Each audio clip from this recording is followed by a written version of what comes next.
And welcome back. Apologies for the slight delay in the opening match this evening. Myself and Glenn Durran in the hot seats. Who do you fancy for this one, pal? Be interesting to see because what the delay has done for these two players, because both of them were dying to get up there. I could see them both there. So that just that half-an-hour break. I mean, you've got the most rhythmical player in Danny. I mean, anything can happen with this guy. I've seen him average 110. I've seen him average 60. And Lee's a lovely story. Lee's someone who came this week with absolutely no confidence whatsoever. So I can sort of relate to him a little bit right now, and I'm really pleased for him. Yeah, he had a tough day Tuesday, didn't he? Nothing would go right. And you know, again, you read a lot about what people say, but I've watched him play a lot when it was in Southampton. And on occasion, I've seen some stuff that tells me this guy's got a high ceiling. He's the captain of London, and he said he's playing at 60% right now. But this could be the catalyst for him to sort of kick in now. And he's the one with a decent crowd there with him now. But this guy there, them two darts, sort of explains everything what I'm saying. This guy can hit the plumber's treble 20, then he'll go a 1. So difficult one to read. He is a first dart merchant, though. If the first one finds the treble, he does tend to follow with at least one. But when he's moving around the board, that's where all fast throwers are the same, though. Alex Small. But what Alex Small did this week was he heard our commentary and tried to slow down on the third one. I said, go back to home, go and have a little practice and do that. So, well, it is their 4th meeting this week. Of course, they both played 44. No, sorry, they don't. This isn't. There's their 4th meeting in total. They played Phase 6, Week 4, Group A. 34. And Danny Lauby won 2 of their 3 meetings. I think what's noticeable there, Chris, is the fact that the averages, none of them over 85 each time they're playing. And sometimes styles, you know, you look for that dance partner, and sometimes styles just don't work, but they've never really played well 100. And he requires so this could be a huge scrap, but it feels like it's knockout darts now. Yeah. It's not like you can lose a game and you're back in. This Saturday night does feel a little bit different. 65. Well, he's left tops with Lee Cox way back on 216.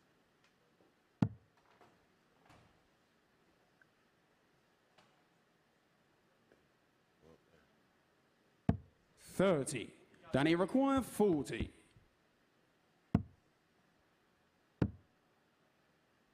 Game shot in the first leg. Danny Lauby. That will really settle Danny down. It sounds like he's got some people in there supporting him, and that was one of the problems with having an American who's travelled 4,000 miles in the 6-man team as well. So we were hoping that Arron was going to be bringing a horde of his friends and family, so that would have made the atmosphere in there ideal for someone like Arron. But Danny will be delighted with that. 100.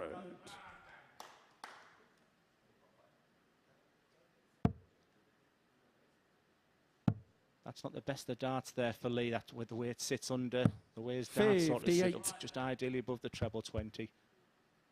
But this is what Danny's all about, that first dart. 140. He's just a real first dart merchant, and the first one goes in, usually the others will follow. Beautiful rhythm to him, and it was great chatting with him. Very shy, very reserved. He said he hasn't travelled 4,000 miles without coming to do some damage this week, and loving the experience. 121. Yeah, it's a long way to come.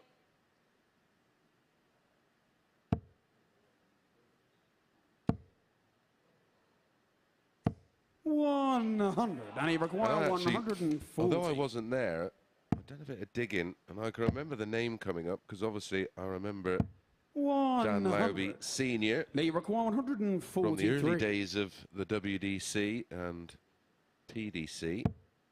Oh, hang on. That's a great start. And that was just the moment, and you can see the frustration there, because they're the kind of finishers. With him sat on 40 as well, he's looking for that spark already. And he knows the mental and psychological effect that will have on his opponent. And that's exactly what Danny did this week when Nathan was just running away with the crew. He just had a 1-5-2 finish all of a sudden. Yep. And it sort of just changed and made Nathan think this week. Well, yeah, as I was saying, I remember his father. I remember him playing as a 17-year-old in the US Open. And was one game away of actually playing a player who's in Group B this evening, or Group 2, in Colin Osborne. And 48. Danny made the last 64 of the US Open, losing out to Steve Beaton, who took care of Colin Osborne in the last 32. Just talking about Steve off 2009, he was a 17-year-old boy. Yeah. We're just talking about Steve Beaton. We're on about natural throws. We've been having a chat off there. 140. Steve Beaton, you know, if anyone's ever been watching and how can I throw a dart? We said he can go and have a year playing golf and then come back and press 3 darts to your maximum. Yeah, I watched him play yesterday in the latest Euro Tour over in Belgium. There's plenty of shocks going on over there as well. 37. No more so than Hybrix defeating MVG this evening. And Niels van der Velde beating Peter Wright 6-5. I see him at 5-4. I did see that. I know they didn't shake hands, so I don't know what had happened going into that last leg. And Andrew Gilding, which wouldn't be a surprise at the moment, defeated 136. Dimitri van der Berg 6-5. 100. Lee requires 40. Tops. It's fantastic to have that support because it's so that if you're wondering, the crowd are so right on Lee there. And the family Double are 10. winning this double 10 in. Game shot Final dart. That will give him a boost, and it is a break back, Glenn. Fantastic, and that's exactly what he needs. I've been chatting with the family there, and it's Lee to throw first. All the family have come down when they saw him playing this week because they know that he's had difficult times, and that could just be the moment for him. That's his best dart. That first dart just sat above. 100. He can work around that, can't he? And the less tension he had in his body as the week went on, the better it was sitting. 100. But just when you think you're getting on top of someone like Dan Lauby, they're so quick. Within a second, he's back there. Yeah, and Lee's just got to watch himself that he doesn't start playing to the rhythm 60. of Danny Lauby, which are more experienced players, I'm sure you know, they try to force, well, you would know, you weren't slow, you were medium paced, but you'll know players would try and get you to go at them pace, and he backs up the 140 with a 180. Danny Lauby played Willie O'Connor at Ali Pali last year, and I was playing the winner, and it was an absolute barnstorm of the game. And Danny was so unlucky to lose that match. 60. And that's what I've saw this week as well. I was expecting to sort of use the bullseye in that shot. A lot of these younger players, they're using the treble 17 to start off, the treble 19, and it's been virtually impossible to try and predict the way people are going to. Yeah, I mean, I totally get, if you go 20-20, I totally get going for the 51 on that occasion, because there's the 4-4, and then of course the 91 gives you that ton 140 combination to leave 170. Absolutely. Already, this is a big moment in this match. Huge. Danny's just missed the bull. Bullseye. 59. Danny required 25. That's a long way back from 3-1. A huge swing leg. He's quick, isn't he? 19. Sometimes wonder if he's too quick. Lee required 25. It's hard to be too critical. And as someone who's quite mediocre, but this 25 has been critical this week. And I say to people, you finish on this, that's a good marker. Game shot in this match. That could be from 2-0 down. Lee Cox brings parity to this game. Huge point on a Saturday night. It just feels like you've got to get off. You've got to get out the blocks. If you lose this first game, it's very difficult to come back, and you're relying on others too. Big moment for Lee there. You only play 2 games, of course, on finals night. You're averaging 97.22, which is very, very impressive. And the story of Lee's week has been averaging round about the 80s and can be 10, 15 behind people in the averages, but he was just sticking in there and winning games. He looked like he was going to lose. 57. James Wade made a career out of it, didn't he? See him when he plays MVG, if he thinks the leg's dead, he'll just plod along, and that's why the averages are so different, of course. But there ain't too many people that hold throw better than Wade. You did actually make a brilliant point. I was listening all week. Just hoping you weren't going to be very good, to be honest, but I'm a little bit disappointed, but there you go. No, but you actually called it bob on about those finishes, your 52s, your 62s, your 70s, your 72s, your 81s. That's where you've got, those where the opportunities arise, where those clutch 2-dart, maybe 3-dart finishes, or finding that bullseye with 1 dart in hand, they're make or break moments. And Chris, they didn't let us down. They were absolutely mustard on them. 140. Each time we were building them up, and we thought, surely now commentators curse. They were brilliant. And that's what I say to a lot of younger players. Stop ringing me and telling me how many 180s you're hitting. I was just about to say that the big thing, because of the phenomenon of TV darts all over again, is the 180s and the 170s. You forget, you know, your 52s and tops. Game shot in the 5th lap. Blink of an eye. Danny Lauby. Just as you think Lee Cox is beginning to take over this match, Dan Lauby within seconds, a 108, a treble 20, a big 8, and 6 legged lead to throw top there to take a 3-2 lead. Well, Danny Lauby, with probably that American spirit, is not here to take part. He'll probably say he's here to take over. It was great chat. He said 4,000 miles, Glenn. He didn't say much. I asked him a question that went on for about 40 seconds. And I got an answer of yes. 97. So I thought this is going to be hard work, but shy lad, but that steely determination on the hockey that you want from someone. Oh yeah, I'm not sure he'd make the perfect 55 pupil, because I think it would be hard to rein him in, and there's already, you know, that he's, like I say, I don't really do much coaching at senior level, but I love working with people who are just starting, just so you can implement the fundamentals. They're my favourites. Yeah, that's my favourite. And you can see improvements overnight. It's in a 2-hour session. It's fantastic. It's teaching old dog new tricks is a tougher session. But yeah, when someone comes in and it's just a birthday and they want to learn the fundamentals of the game, balance, stance, follow through, it's wonderful to see them hitting big 1s to suddenly hitting big 20s. It's yeah, feels good. Yeah, I think it's hard. I've done some bits and bobs with established pro players, but you know, it's a bit like when you stick Phil Taylor in the commentary box, and you're a bit of an exception to this rule, but you know, he commentates on the games. He goes, "Well, how have they missed that? Well, why did they do that?" I said, Phil, not because they wanted to do it. It's just how difficult the game is. Yeah, he gave me some advice this week, so it was yeah. He gave me plenty. I just didn't listen. 59. Danny require 131. Well, this could be for the match. Treble 17, tops. New school. Absolutely. 91. Great last that's going to make Lee think that this 80s all of a sudden become absolutely huge, because you can't see Danny missing from here. And another example, exactly what you were speaking about in the week, and another example of a fabulous clutch finish. Well, we're at 3-3. This game can only go 1 leg more. 7th and final leg. It's Danny to throw. As always, best of 7, first to 4. 2 points for a win. Leg difference will play its part. 140. And what a start to deciding leg from Lauby. Lee would have been thinking to himself, come on, just hit 41 or get a bounce out. 85. And he's a stat for you. Dan Lauby at 3-3 in the MODUS Super Series has never lost. 140. You're after my job, aren't you? Well.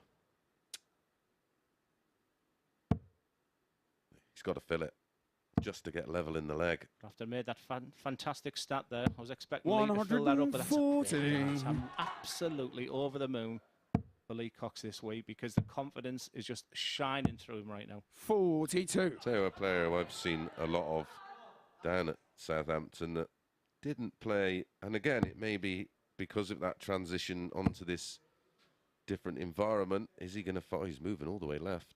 Can he drop it in? Nearly. The line was okay. It's got him back in the leg. As Kurt Parry. What a throw that is. What a throw that is. I would trade 41. my left one for that Leave throw. 136. And I told him, commentators curse at its best. Danny Lauby's never lost. MODUS Super Series. He opens up with a 140. Durant opens his mouth. 45. Oh, I think he's still going to be right. Danny require 138. But that deflected 5 has given Danny a chance. But the Della. Not that he mentions it. 58. So 91. Does he go 91. Bull or does he go aggressive? So many people have been aggressive this week, so I'm going to say a treble. When you can do that, why not? What a comeback win! The first time Lee Cox.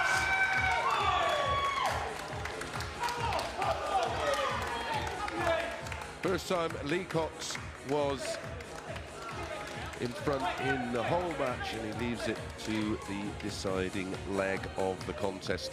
Good average from Danny Lauby. Not enough to avoid defeat. Up next, it's Colin Osborne against Sebastian.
Welcome back to finals night here at the Super Series, and what a super first match we saw. Went all 7 legs, and it was Lee Cox who came out the victor by 4 legs to 3 against Danny Lauby. Lauby did have a 3-2 lead, but it was some real resilience from Crafty Coxie that got him over the line courtesy of that 91 checkout. A 95.12 average for Lauby was not enough, and it's the first time in the competition that he has lost in the deciding leg. So work for him to do if he is to progress through to the semi-finals. 2 from 3 make it through to the final 4, but he's going to have to win his last game of the group to stand a chance. Well, we're going to begin Group 2 now, and we kick off with a battle of 2 different generations. Colin Osborne, the man with experience on T-side, up against the 18-year-old Sebastian Bialecki, who really has shone here at the Super Series, has Bolt, with moments just like this 1-2-5 against Matt Dennant in Group B. He's played all 5 days so far, and he'll be hoping that come Saturday he'll be finishing with a place in Champions League. He had to rely on the late results to get himself through. His opponent, Colin Osborne, won the group, and I caught up with him earlier on this evening to see how he feels ahead of his opening match. Colin, finals night, how good is it to be here? It feels very good. Like I say, I come in this week, Thursday, Friday, with half the job done. The goal is always to get through to Saturday night, and here we are. What was yesterday like? It was a very good night, I felt, for you. It's I mean, same as Thursday. I mean, obviously all week, and moving forward with the whole thing in perspective, it's a very good standard. But coming in Thursday, with the group of lads I come in with last night, I was thinking to myself, maybe 2-3 wins should definitely get me through, but to win all 4 was fantastic. Looking forward to playing with that crowd tonight? Oh yes, yeah. It's even like say the last few weeks that I rode on watching it, and then when I come in Thursday and as soon as I walk back up there, it's like it's way when we're playing. And finally, what would winning tonight potentially mean to you? Oh, everything, It's that's what we do. We cook it. Doesn't matter where we go. We cook up like that, and obviously in front of the crowd there tonight, and hopefully go away champion. Yeah, it'll be great.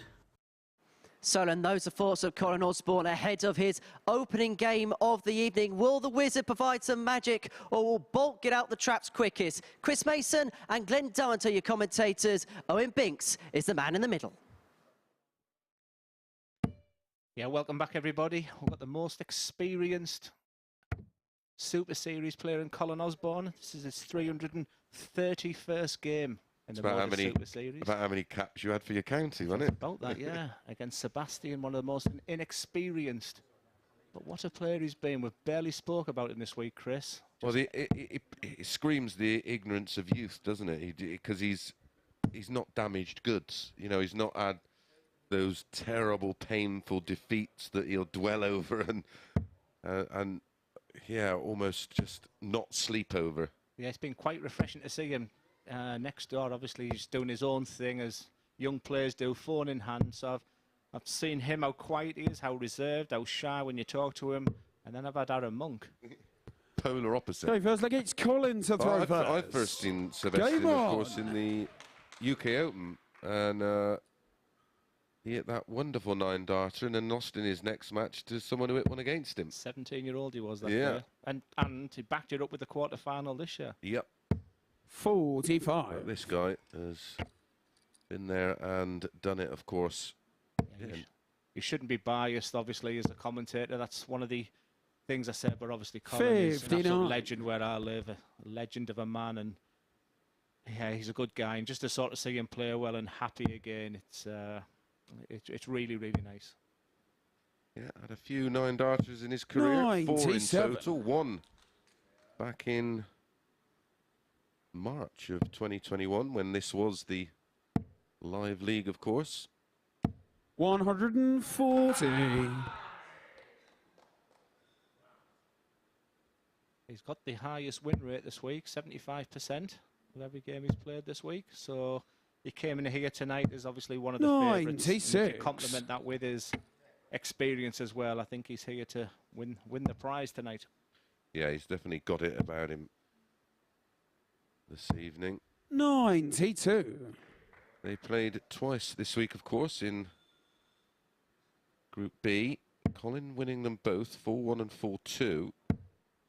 The one on Thursday night, he played lovely. He did. 97.7 average, 3 180s and 80% on the doubles. He was delighted when he come back after that game. I was just happened to be walking through there, and he said that was a great feeling. And one of the reasons why he began to do so well, because this type of format, I mean, tonight, how good is Lee Cox feeling in there now? He's virtually put himself into the semi-finals now. You just want to get them points, and he'd be feeling good, and that's exactly how Colin felt after that game with Sebastian, you require 112. Yeah, but Danny won't be feeling too bad. He averaged over 95, and if you're going to lose 4-3, and it gives you a chance because it'll be in his hands, but it's against Scott Williams. 56. Which is not Colin, you require 82. An easy game.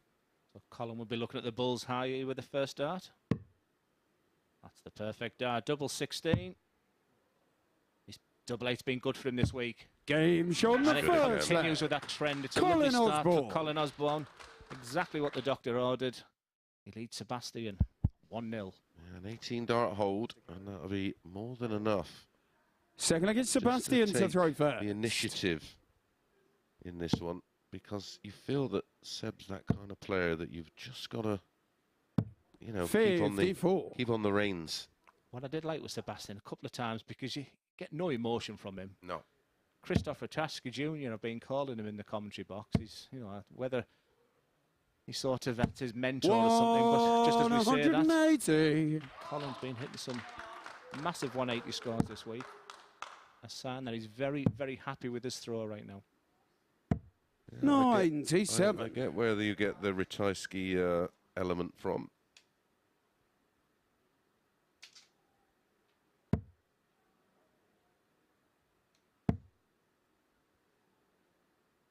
Something else I've noticed about his game, there's that use of treble 17 again there, Chris. But what I've noticed about Colin's game is perfect first start now is just, if he's going to miss the treble 20, just underneath it now. Yeah, he's got almost stacker. 180. That's his first of the match. And is he going to do the 350 in 6? Put it past him. Yeah, Colin, in terms of 180s this week. Sebastian, you require 170. 8 matches, isn't it? 15 180s. That's not a bad return. Oh. 23. 145. Oh, I've been waiting all week for that, Chris. I've got me words and everything wrote down for the first 170. Buckled the wire, didn't he? That's a great effort. Oh, 20 and ball. This will hurt. Double 5. This will hurt, Colin Osborne. 125. Sebastian, you require 25. And these aren't easy when you're 1-0 down, and you've just watched your opponent nearly take out 130. On the second leg. No problem at all. Sebastian Bialecki. 14 dart hold of his own to level things up. Always add the ingredients to be a good one, this one, Glenn. Third leg, it's Colin to throw first. It's experience versus inexperience. We haven't spoken an awful lot about Sebastian, and when I was interviewed just prior to this, exactly the same again. We spoke so much about 5 players, then I realised the one person we're not talking about is Bialecki, and it took me a while to get the surname right there. Lovely lad, absolutely. 18-year-old is what I'll be saying. 38. What a future. Well, yeah. How far can he go?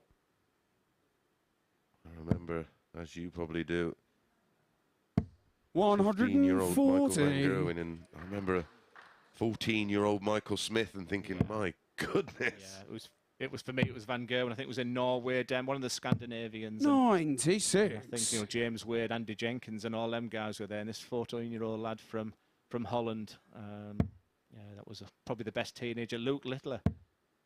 Absolutely fabulous. What a talent that boy is. 140. And that's not easy. And then followed it up, and I think he's in the Gold Event England Classic now final, so he's riding the crest of a wave. Yeah, if you've not had enough darts, of course, tomorrow Colin, you've got a bumper day of darts with the European Tour on pdc.tv, and of course, if you go to YouTube, you'll find the England 121. The stream for all of those finals. Well worth a look. One thing I will be saying to Colin, his left 40 again is his favoured double. I've been number crunching all day today in preparation for tonight. Actually, Colin, what he's really good on is that double 16, double 8 area. But this is his favoured double to hold throw. Game shown the third leg. He picked it, Colin Osborne. And he's hit it. And that is an even better leg. We started steady away with an 18 darter. Then we had the 14 dart reply from Seb, and that was a 13 dart hold. And this one is getting better and better for Osborne. He's averaging 104.5.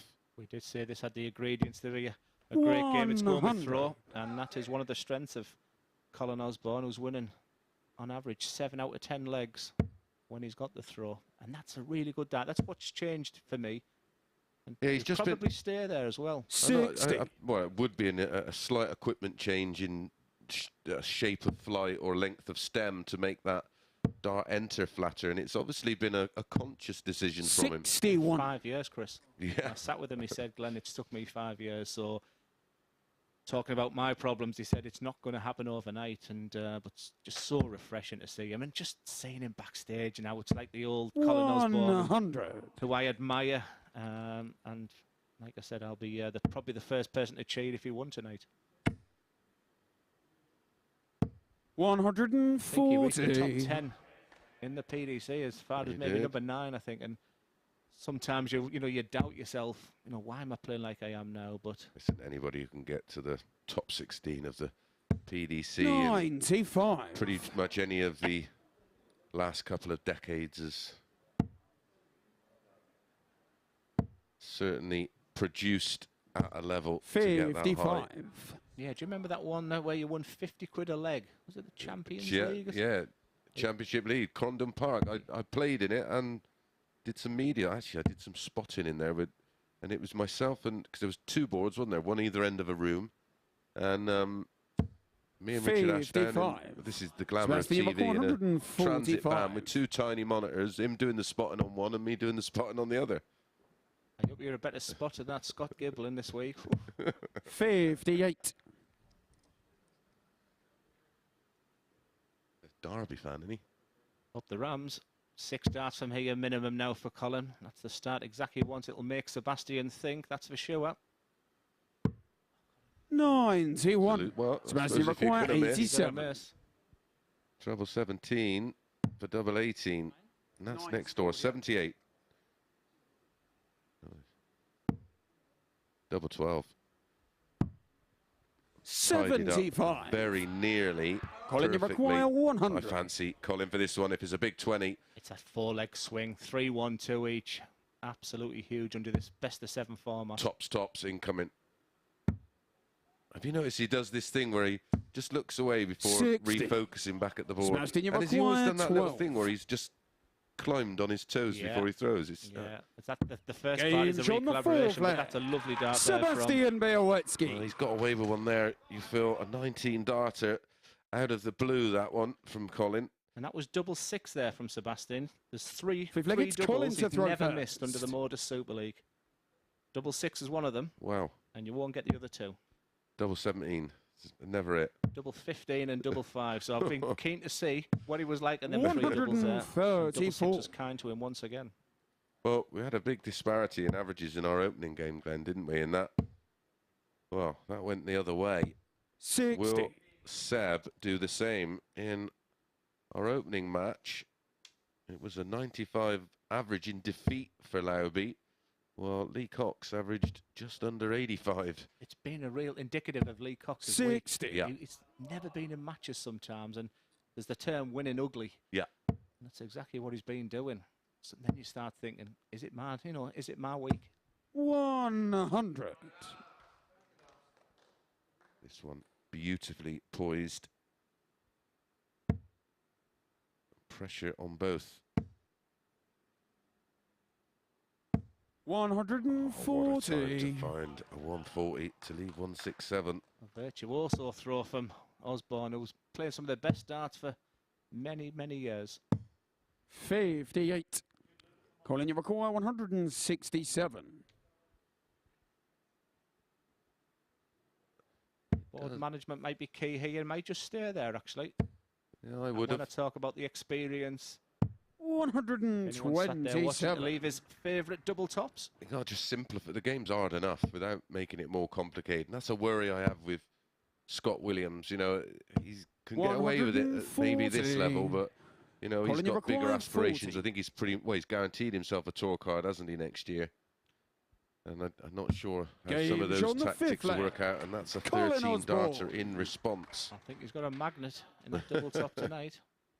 No better feeling, is there, when it just pops in and you Sig can feel it at your end Sebastian of your to throw. throw first. He looks good. I've been obsessed with mannerisms this week and couldn't take my eyes off Arron Monk in his games, but just people are bouncing on the Rocky when they have him. It's the best I've seen Colin Osborne for many, many years. And I know lots of our T-siders are sat listening right now because it's, they want to see Colin do so well. So a big shout out to everyone. I know you're watching. I seen your message earlier, Carl Ager. Told him. And he's doing you proud. Obviously, I was sort of around when, well, I was sort of coming to the end as Colin started to make his move in the PDC, and he was tough to play against because you couldn't find a way of disliking him enough.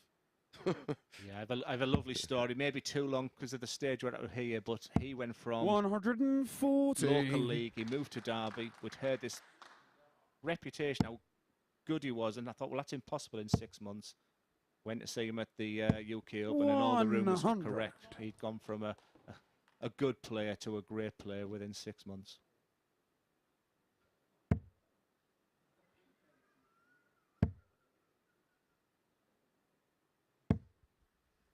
$140. Looking good, isn't he? Yeah, he's look. I like the fact there's just so much control in the throw, and confidence and belief. And like you said off air as well, just 96. looks happy. Yep.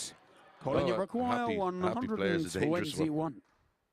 It's us miserable sods that are easy to beat, mate. Or it does. I'm loving his average here right now, so this would be nice. Way Treble to 11. finish. For double 14 for the match. 93. Oh, 80. Sebastian, you for require Seb. 80. He's 2 from 4 on the doubles at the moment. He's going to have to hit tops.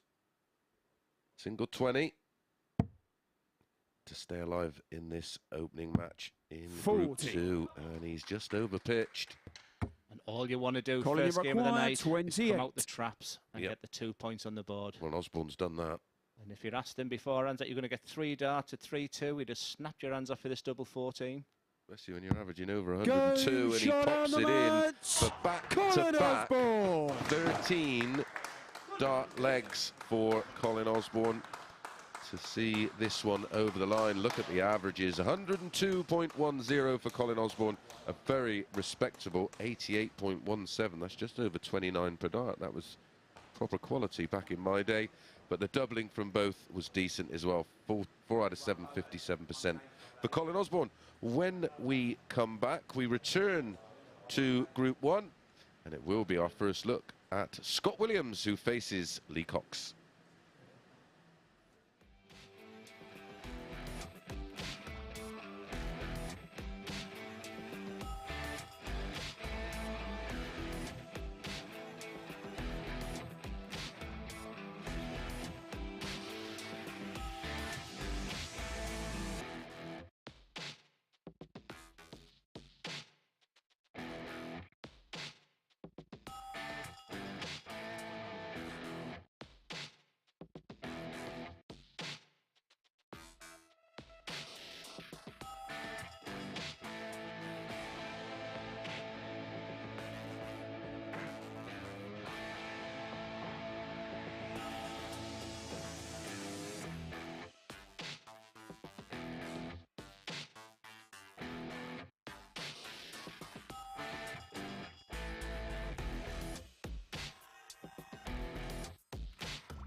Welcome back to the MODUS Super Series, where both of the groups have seen their first matches completed.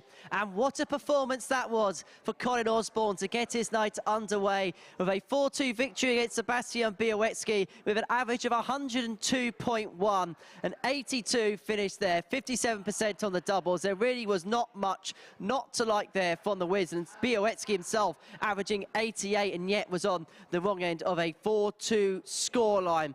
So we've played one game in each group. We're now going to get to the midway point of our action in the pool phases this evening. We're going to see one of the real heavyweights in action this evening. It's been a big night of boxing, but it's Scott Williams who will toe the Oki this evening in our next match against Lee Cox. He qualified through Group B, helped in part by this 1-4-4 to level things up against Matt Dennant last night. He really has been the greatest throw man here on the stage this week. We've seen some brilliant stuff. We've seen blind 180, we've seen ball, one ball. Anything could happen on Saturday night here at the Super Series with Scott Williams in action. So let's get the players ready on stage and hand back to Glenn and Chris. Thank you very much, Henry. And what a treat that was to see Colin Osborne produce an average of 102. Well, Scott Williams, PB at the Super Series, a monstrous 112.38. Watch these 3 darts he does now. Watch what he does here. Yeah, oh, he's not throwing them all at once, no. Oh, he's got 3 more. The final 3 throws them all at the same time, doesn't he? While you were doing your prep there, he was waving to us at the top there. He's character with a capital C. I thought it's only a small players lounge in there. I thought with him and Arron Monk in there could be very interesting. Okay, first against Lee to throw first. Divisive Game character. I know. Well, he should nickname himself Marmite, because half the people like him and the other half. Well, I'll be really honest, but this is a great start. Lee, before 140. I was his biggest fan until I turned up this week. But you know, when you sit and talk to him, he reminds me a little bit of Gezi Price in the sense that very softly spoken. He's got a different side of him. He didn't like the fact I was telling him he had a softer side, because I think he's enjoying this brashness, this cockiness that he's sort of portraying. But he has got a softer side to him, and it was nice to see that. Yeah, well, I think we all become a slightly different character when we do the walk on or step on that stage. I think you have to have an alter ego to be able to get up there, because it's a very scary and lonely place, and I think he just does it because that's what gives him the motivation. Is there a bigger one than Peter Wright? But what a start from Lee Cox. He's come out the traps like a trap forward at Sunderland. I'm a little bit concerned about the Paul Nicholson socks. 97. They require 170. A sea of yellow up there this week. Yeah. Well, yeah, he said, wow. I'm still not going to get my 170, but what a second dart 121. You're probably going to get one tonight from Scott Williams. A beautiful first leg from Lee Cox. Yeah, down to... Exactly what he wanted as he done the walk onto the stage. Oh. Got Robin Hood in the house. 25. Wow. They require 49. This is the game. This is the game area. Show the first. See amazing improvement from him as the week went on. And like you said, he's got that crowd behind. It's not a big crowd in there tonight. But as you look to your screen, there, just to your left, Scott to throw he's got about a dozen people there, and they're right behind him. They're very, very proud of him because they know how down in the dumps he's been recently. Yeah, if you want to come and enjoy 60 big-time darts at the most intimate level, you're literally no more than 20 feet at worst away from the action. Tickets are available. Dartshop.tv. It's free. Literally no catch, and the beer's really cheap. And the Coke and lemonade if you're 57. Yeah, at 9 o'clock tonight, it was like one of my exhibitions. You nicked my line. I'd love that many in. Yeah, it's come along, come and join us. You'll meet all of us here. We're all knocking about, as are the players. You can even apologise for all the stats I've thrown at you tonight, but look at Scott Williams there, Chris, after a leg and a half. Could you imagine that was going to be his average tonight? It's one of mine at Super League, that is. 65.57, 98 for Lee Cox, which is just an early indication of the start, or the differing start they've both made, Glenn. What a story this could be if Lee can lift the title tonight and get himself to Champions Week. 140. And it's great to be up close and personal. We chatted off there again that we're not really audience participation people. If we go to the pub to watch some darts, we'll probably just shout over what's the score. But when you're sat here and you're seeing everything, the way they are, the good, the bad, the ugly, but what a story it would be for the crafty Coxie. I like that. I like that. 100. Lee require 146. After the week I've had, I'm just glad Alex Small's not playing him right now. It was like a carry-on. Yeah. It was like a carry-on film at one point this week. I have to say that did make me 81. absolutely require laugh 84. out loud. Well, he's left 65, but we don't know which way he will go for this. Well, Route 1. Double six. Game show on the Finds second it leg. not quite in the middle. Scott There you go. Williams. A little bit of a Bob Anderson point there. Oh, there's one of my real heroes. But yeah, you just don't know what you're going to get from this guy, and that's the beauty of him. Third against Lee to Appreciate throw him. first. You don't want robots. You don't want everyone to be the same. You need characters in the game. Oh, God, yeah. I was just disappointed in the same draw today. It was 44. Arron Monk versus Scott Williams, because that would have been super interesting. Will we see that in the semis later? Yeah, we sort of went through a bit of a period with darts where it became a little bit too sterile. We were trying to 57. conform a little bit too much, and that's understandable when you're trying to attract sponsorship deals worth millions. But we also we need people up there with 85. different characters. Well, Peter Wright was a breath of fresh air. Talk alter ego, he's the guy. Yeah, but this guy is, like I said, he's something different. 88. But what he does is he backs it up, and that's the importance. Sad news today. Sorry to be on a negative note, but 140. some of you dart fans of a certain age remember Tony Brown, wonderful player from the Kent area. Yeah, we heard last night, but we didn't want to say in case it was till it was confirmed, Chris. Yeah, sadly passed away, age 77. Wonderful player. And the original part of the, you'd remember this, Glenn, 65. remember the Marlborough team. Yeah, absolutely. Colin Baker, wasn't it? And Bob. And then he went on to Doctor Who. Who? I'm here all week. That was like the 56. first ever Lee superstar require team that used to 167. travel around the country. Yeah. Pretty sure Bobby George was involved in that as well. Yeah, the Harlem Alan Glazier. Globetrotters. Yeah, Alan Glazier as well. The player 45. sadly passed away in the last couple of years. That's been quite noticeable this week, Chris. People round about that 167, well ahead in control, but just not setting it up nicely.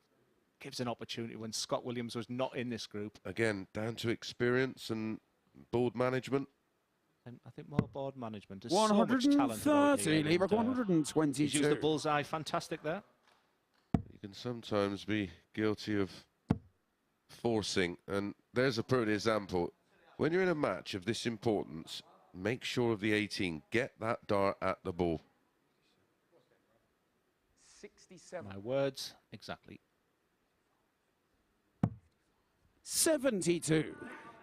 Scott, you require Now, 110. 110 is key here because this week he needed this, and it started how well he was playing, and you just knew it was going to go in this week. He hasn't been the 42. same since that opening Lee night. require 50. He's hit this already, Chris. Can he nip inside it? 18. It was one of those that Scott, you either require gonna bounce 68. the wrong side or just tracking from the previous dart. 52. That was for a breaker throw after Lee require 21 darts. 32. Didn't think I'd be saying that tonight. With a game including Scott Williams. Lee Cox, are you up to the challenge here? Double Is that 16? Friend Game or foe? show number Friend finds the bottom corner. Lee Cox. And Lee Cox takes the lead. Led 1-0. Was Fourth leg, it's Scott to throw levelled first. by Williams. Game Well, on. that was a 23 dart hold. And it is an intimate crowd, a small crowd there, but for me it feels like an extra dart for Lee to have 134. his family and friends so close to him there. Well, they call it like the 12th man in football, don't they? And it's like the fourth dart in darts when you have a real patriotic crowd. No doubt that played its part in Kim Hybrit's win over MVG this evening. In front of a Belgium crowd as well. Yeah. I'm sure he celebrated. Oh, I bet he did. Well, I've seen it. He did. 95. Just a little. He gave it the full beans. And rightly so. Huge win for him. 85. You talk about catalysts, you talk about moments. I think maybe it is time for, if Kim's got aspirations to get back in that top 16, back in Premier Leagues. Euro 2 is a fine start for that. 140. I'd love to know what your thoughts. I've given my thoughts this week about the bull one bull and the... Well, it's nonsense, isn't it? Because it's not, you know, all this tripe that it's a blind 60. 180, the dart's thrown, and then Scott, you look away. You look away and throw it. 132. I think the only one I ever seen was the Eddie Lewis one. Yeah. That's about as close as you'll get to a... 60. And it just reeks of disrespect for your opponent. I don't know if you were listening, but that was the word I used. I sort of regretted it because I'm on my best behaviour this week. There was a moment where... 100. Scott, you recently, I require can't remember what sort of 72. darts have all blended into one. But Daryl Gurney was playing Dan and Nopper, and he tried it and missed it, and Danny Nopper it, and it was over with then. He didn't do it Game again. shown the 4th lane. So that's Scott Williams we've seen this week. Yeah, it's a 15 darter. But again, it's what he likes, and you know, there's no rules It's Lee to throw first. if you potentially want to Game waste on. the dart or...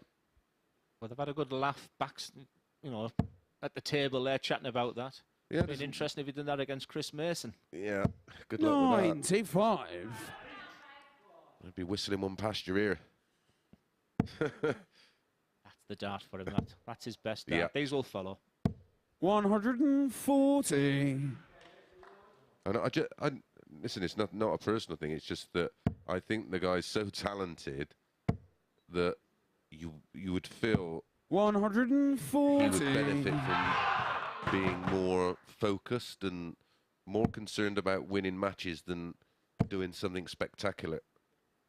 180. I just think he needs the right people around him now. Yeah. I think, is he with Will Adamson? Oh, I'm not sure. Yeah, I'm not sure either. I'm pretty certain. He could be, 96. but right now, he just needs nurturing. Yeah. Because, you know, next year could be here. I mean, he's in Ali Pali this year, and with darts like he's throwing right now, he can be. Oh my! No one would want him. You don't want to play him in the first round. 170. My goodness! You imagine what? And he seems the type of player that would blossom even more on a big stage. He's just got that personality. He's got that aura about him. He's got that X factor. Yeah, absolutely. 98. We've built him up so much for Got this you double require 18 now. 36. And more importantly, this is for a breaker throw. This is a stinker. 18. That is darts. Lee in requires one shot, 72. millimetres. And Lee, we've talked so much this week about clutch finishing. Perfect dart. 54. Both on the wires, and that's the difference. Scott, you That is the require difference. 18. When your luck is in, or when you're playing well, They drop in, that don't hits they? your finger and goes in. Perfect marker for Williams. Game shown the 5th And lane. uses it. Scott Williams. Very, very tidy from Williams. A 15 darter to hold has been backed up with a 14 dart break. He now leads Scott to 3-2. throw first. It's his to lose from here. Game on. Averages both 85. It feels better than that. It does, doesn't it? Stack 100. Durrant. He's the one for this match. If he wins this game, Williams, it'll be his 100th win in the MODUS Super Series. 60. You can tell I'm working hard this week, can't you? You're all right. You're earning your pocket money. Earning me 15 quid. 96. Shane Burgess was on for playing for England, wasn't it? Oh, I'm enjoying his social media. It's like He's funny, isn't he? Yes, he is, and it's like watching Gordon Ramsay at the moment. But I wasn't 29. so sure about the squirrel pie, though. I must admit. Yeah, his eating habits are absolutely grim. Yes, we share the same belly. There was a nickname of a player this week called Belly, and I was assuming it was because of his belly, but then I found it was saying it was Belmont. Wonder where you were going with that. Nowhere near Alex Small versus Lee Cox, that's for sure. 173, 19s, do you think? Yeah, 7 of them would leave tops. Treble 18. 97. Would have been the same result, of course. 133. Huge advantage to Scott Williams now, and that 100th win in the MODUS Super Series is looking almost imminent. The end of this match has been high quality. I mean, if he takes this out, the final 3 legs of the match, he's averaged well in excess of 100. Then Lee Cox will become the biggest supporter for Scott Williams in his final match. Yep. Game shot on the finishes match. It clinically with his second 15 darter of the match.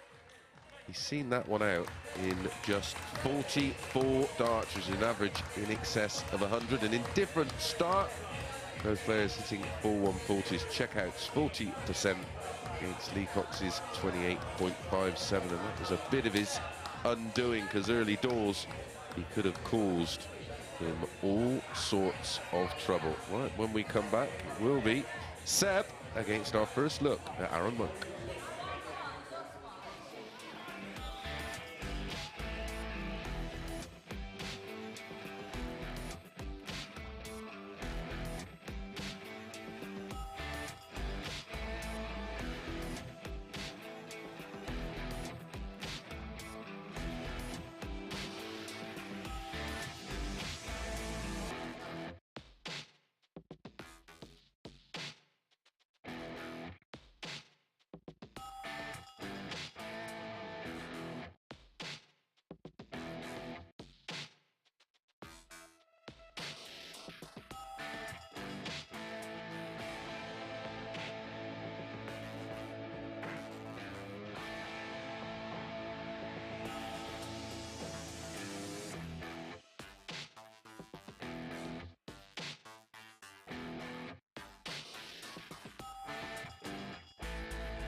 And so Group 1 is going all the way to the wire here at the MODUS Super Series as Scott Williams gets his campaign underway with a 4-2 victory over Lee Cox. It was a brilliant one towards the line for the man they call Shaggy. A winner of 4 Challenge Tour titles this year, and his run towards the line really did show. An 87.5 average, 84 high checkout, 4 from 10 on the doubles. It really was a solid opening performance there for the man from Lincolnshire. So Group 1 is heading towards its final game, but we're only at the midway point in Group 2, and we're going to get our first look this evening of Arron Monk on the stage. I caught up with him earlier on this evening to see how he's feeling ahead of this big final.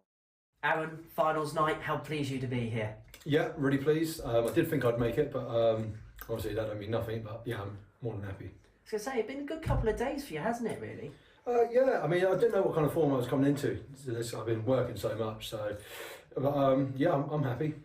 And of course tonight, with the crowd, it's kind of what you're all about, isn't it? These moments, these occasions? Yeah, definitely. More people the better. Yeah, I thrive with that. And yeah, especially when I give the large one and it doubles, yeah, it's good. Obviously a really good field tonight. There's a real buzz in that practice room. What's it like to play against some of the best players outside the PDC system this evening? I've played most of them before, and all good mates of mine as well, so we've had some bands that are definitely in the back room, but I feel confident. And very quickly, what would winning here tonight mean?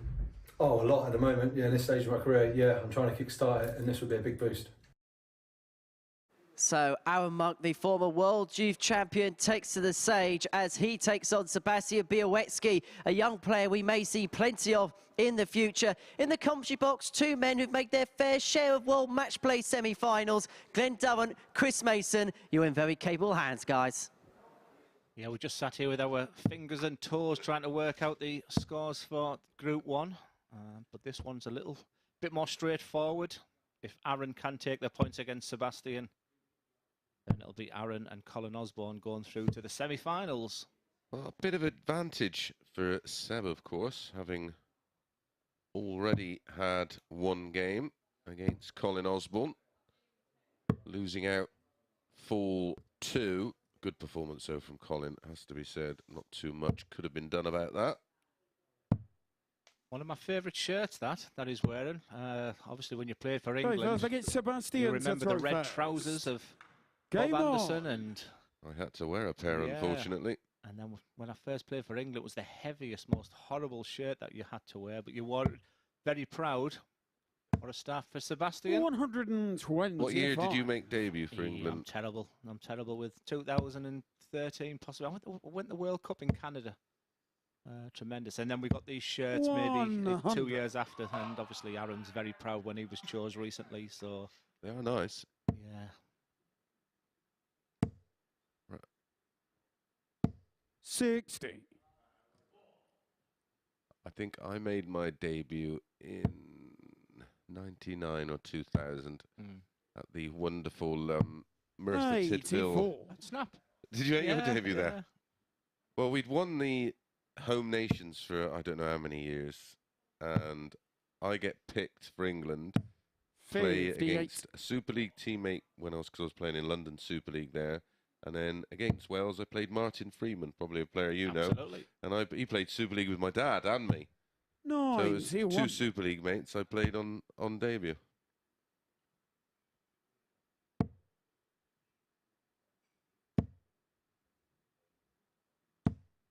$140. Been quite really impressed with Sebastian. So how do you think he'll take away with this week? Because he's 18-year-old. He's getting these opportunities right now. He's come from Poland. And well, win or lose, you get an opportunity to play in this environment. You know, I remember what I was like when I was travelling all over the place playing darts in my 20s. I just wanted to play darts. That's all you want to do. Anywhere, anytime, any place, any environment. So do you imagine the advantage of plying his trade and learning his trade in this environment? What a great preparation. What a great finish that is for Arron. Arron Monk. A 15 darter. I was interviewed earlier regarding Arron, and they said, who's going to win tonight? I said, with the army and hordes of friends and family that's coming for Arron. Game on. I said, I'm going to stick my neck out for the group that wasn't the best. And I said, I'm going to go with Arron Monk. to find out that his friends and family aren't coming because of the time, how late it is. And it's going to be really difficult because I thought he was someone who would really feed off the crowd. 84. So I was really keen to see how he plays today, but fascinating man. Yeah, well, we know he's got a high ceiling. His highest average here at the Super Series, 108.95. His running average, 134. I would expect to be a little higher, and it was for a long time, but the last few times he's played in the Super Series, he's not been at his impressive best. 100. And his average is 86.85 over 144 matches is not too shabby, but his average for the week so far is it's around 87, I think, Glenn. 84. Yeah, it's exactly that. Let's say So the talent's there. I'd be keen to find out. World Youth Champion, beat Michael van Gerwen 2011. How do you think he feels about how his career's gone? 84. Oh, he'd be disappointed. He'd be disappointed. He showed so much promise. I mean, he's still a very young man, of course. So in darting terms, look at you know, all due respect, you know, it didn't come for you in your 20s. Look at Peter Wright, didn't win his first world title until he was 49. That's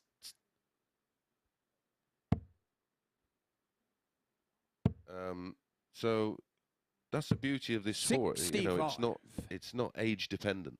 Yeah, and that's again when you talk about people around him. That's the kind of things I've been saying. He said he's not practicing. And he said fatigue kicked in this week. Just having 2 days on the board. 167. And I found that really interesting. Well, when I said in my 20s and 30s and doing exhibitions, they'd say, you know, could you play a couple more? 97. You know, next thing you know, you're half 12 at midnight, you know, half 12 midnight, and still playing games. I just love to play. You feel he needs this 56? Yep. Already it's a big dart for Sebastian. Game shown He's up to the challenge. Sebastian Bialecki. Well, the 86 in leg 1 trumped in leg 2 by Seb. Delegate Sebastian to throw first. And Arron there's flexing his shoulders there. He was sat there poised on 70. And then when you watch someone, but this guy has impressed me. I've tried to talk to him. It's hard to get an awful lot from him. But I've had messages from his friends to say he is reading, he is hearing what you're saying, and we appreciate it. 57. Listen, friends and family, Sebastian, 18-year-old, just soak it all in right now, win or lose. Yeah, you're on his own as well.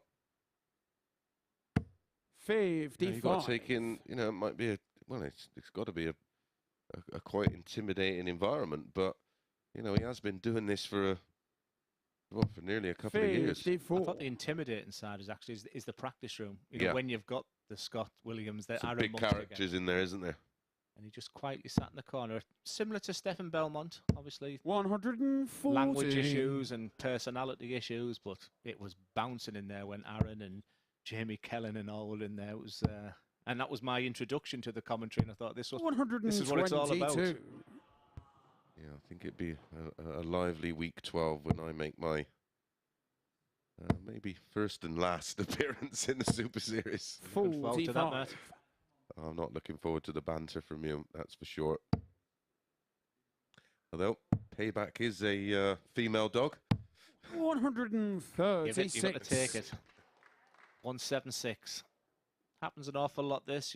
Minimum you want is 100, but with a dart like that, you want to be setting up. Big 16. 136. That makes this 132 doubly difficult now. But it's a champagne finish for us dart players. We'll be starting with a bullseye. Wow. That's a long, long way off. I notice he's wearing that thing on his wrist, and that's been all week. I've seen it before. I wonder if it's game to do with the carpal tunnel or Sebastian Bialecki. Something else. But that's our first hold of throw in the match, and it goes to Seb. A 16 darter. This one is going along very nicely. Game on. Arron averaging 90 after 3 legs, 95 for Seb. I think he's changed stems, flights all week, Arron. 132. Yeah, he's changed his darts a few times over the course of a day. Yeah, like a bulbous barrel now. I don't darts have been the same, but yeah, he's been trial and error with some stems and flight setups. And, well, I always believe you've got to have a lot of confidence to do that. You know, when I've seen Peter Wright, I had the same set. I'm not sure, but I'm sure you're probably the same. I had the same set of darts for 20 odd years. I bet they were Bristows. Yeah, they were. I just I couldn't even imagine throwing with something else. Yeah, he's changed the whole landscape, hasn't he, right? And who are we to say anything? 100. Two-time world champion. You. I can't say anything. Time I really made any adjustments when we used to play over in Vegas for the Desert Classic because of the air conditioner. I used to go up 4 grams just to because I used quite a big flight, and I just didn't want them being affected by the circulating air in there. A lot of players did the same. It was a fantastic game in Dubai, wasn't it? Was it Taylor versus? No, it was Anderson versus MVG in the final. I think they went grams up. Well, certainly Anderson. It was played outside, and they both averaged 110.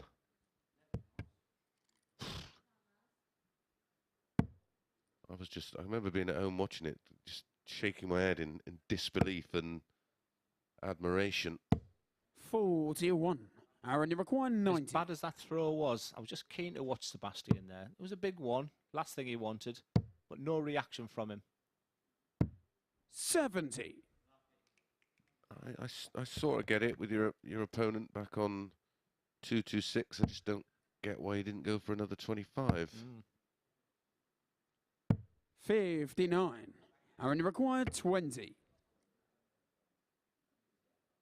Now I play with, by the way, Game just on the 4th there. a Firefox Arron Monk. windmill out the box Is that dart. what you use now? That was my next question. And they're pretty much very similar to a Bristow dart. They're just 5-legged Sebastian to throw just nicely balanced. I always say when you first start, get something fairly neutral, something fairly balanced. You know, all these fancy looking darts don't necessarily, you know, a £300 set of darts don't make you a better dart player. A lot of the darts, if you look at them closely, the mirror, the Bristow dart, the Wilson dart. Yeah, the old Durrow dart. 100. This is now an exciting game. They've got prettier with all the colours, and don't get me wrong, it is nice, but ultimately find something that suits you. Exactly. 137. This has been a really enjoyable contest. And again, without repeating myself, apologies, but Sebastian is probably the least person we've spoke about. He's just quietly but effectively getting on with his job. And he's up against someone, a real guy who's got gears. That's what I wanted to see from Monk. He goes under the radar, doesn't he? He's very unassuming. 59. Almost like a silent assassin. But he's very efficient. Yeah. But this guy's beginning to show what we all know he can do, and this is tremendous stuff from Arron Monk. 136. Well, over the course of his 23 matches, Sebastian, he's averaging 87, 81, a high of just over 100, 23 180s in 23 matches. 140. That's efficiency. Arron, you require 85. Pressure. At 85 now. Well, it's a big moment to get a break, isn't it? Break as well. This is for a 12 dart to 2. He's going to be using the bullseye. 43. Sebastian, you require 70. Talked so much this week, Chris, about 51 to 72. And once again, big double 16. Game changer. Game changer it is. Sebastian Bialecki takes a 3-2 lead. Look at that checkout. Average. 3 darts at a double. 3 darts hit. 100%. Advantage. Bialecki. First. And again, just echoing what you've said all week, Glenn. Those clutch finishes in that range, 42. They are massive. And look at the effect it's had on Monk. A 42, easy time to minimum a treble. 60. No reaction like that. Yeah, I noticed that a little earlier. I think he hit 41 or 45, and there wasn't a flicker of emotion. 59. And you've got to be stoic. He's got that in abundance. It's a fantastic attribute to have going forward against someone totally the opposite. Someone who would never play poker in Arron Monk. Yeah, well, that if you're that type of player in Arron Monk and you've got that type of approach, when you're playing someone you can't get a flicker out of, they are so hard to play because you try and do everything within 53. the rules. Gerwin Price, Dimitri Vandenberg last year. Yeah, exactly. Great shout.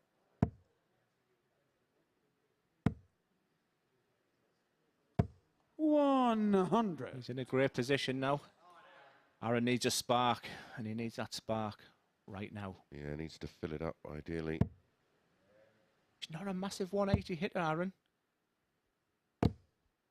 120. Almost perfect commentator's curse. I was surprised when I was looking at numbers there, and we just looked at each other after that second one went in. Yeah, well, he went through a spell where he would go hit 2 treble 20s and run straight for cover. Then he got so fed up with bad deflections and... Like I said, he doesn't like a 180. 180. That's his second. I took this commentary like a duck to water. Oh, trust What me. a finish this is now. Treble 18. I've been there and done it and said, well, there's no chance he's missing this. 97. Nowhere near. Arron, it Or the required opposite. 47. No chance he's going to take this out. Massive moment. Massive, massive moment. Double of choices, tops. One left. Game show on the It's in 6th the flag. corner. Messi would have liked that Arron one. Monk. We knew that was in before. We've seen the screen there. We could hear the scream, the shout. 7th and final leg. It's Sebastian to throw two first. breaks to throw in the opening 2 legs. We've had 4 holds. And I think Arron will be glad he's not thrown in this last leg because he's had 44. 4 attempts at 3-3 with the dart and never won one. Against the darts, he's got a positive ratio, so he'll be happy. Back in England. 60. Been a long day.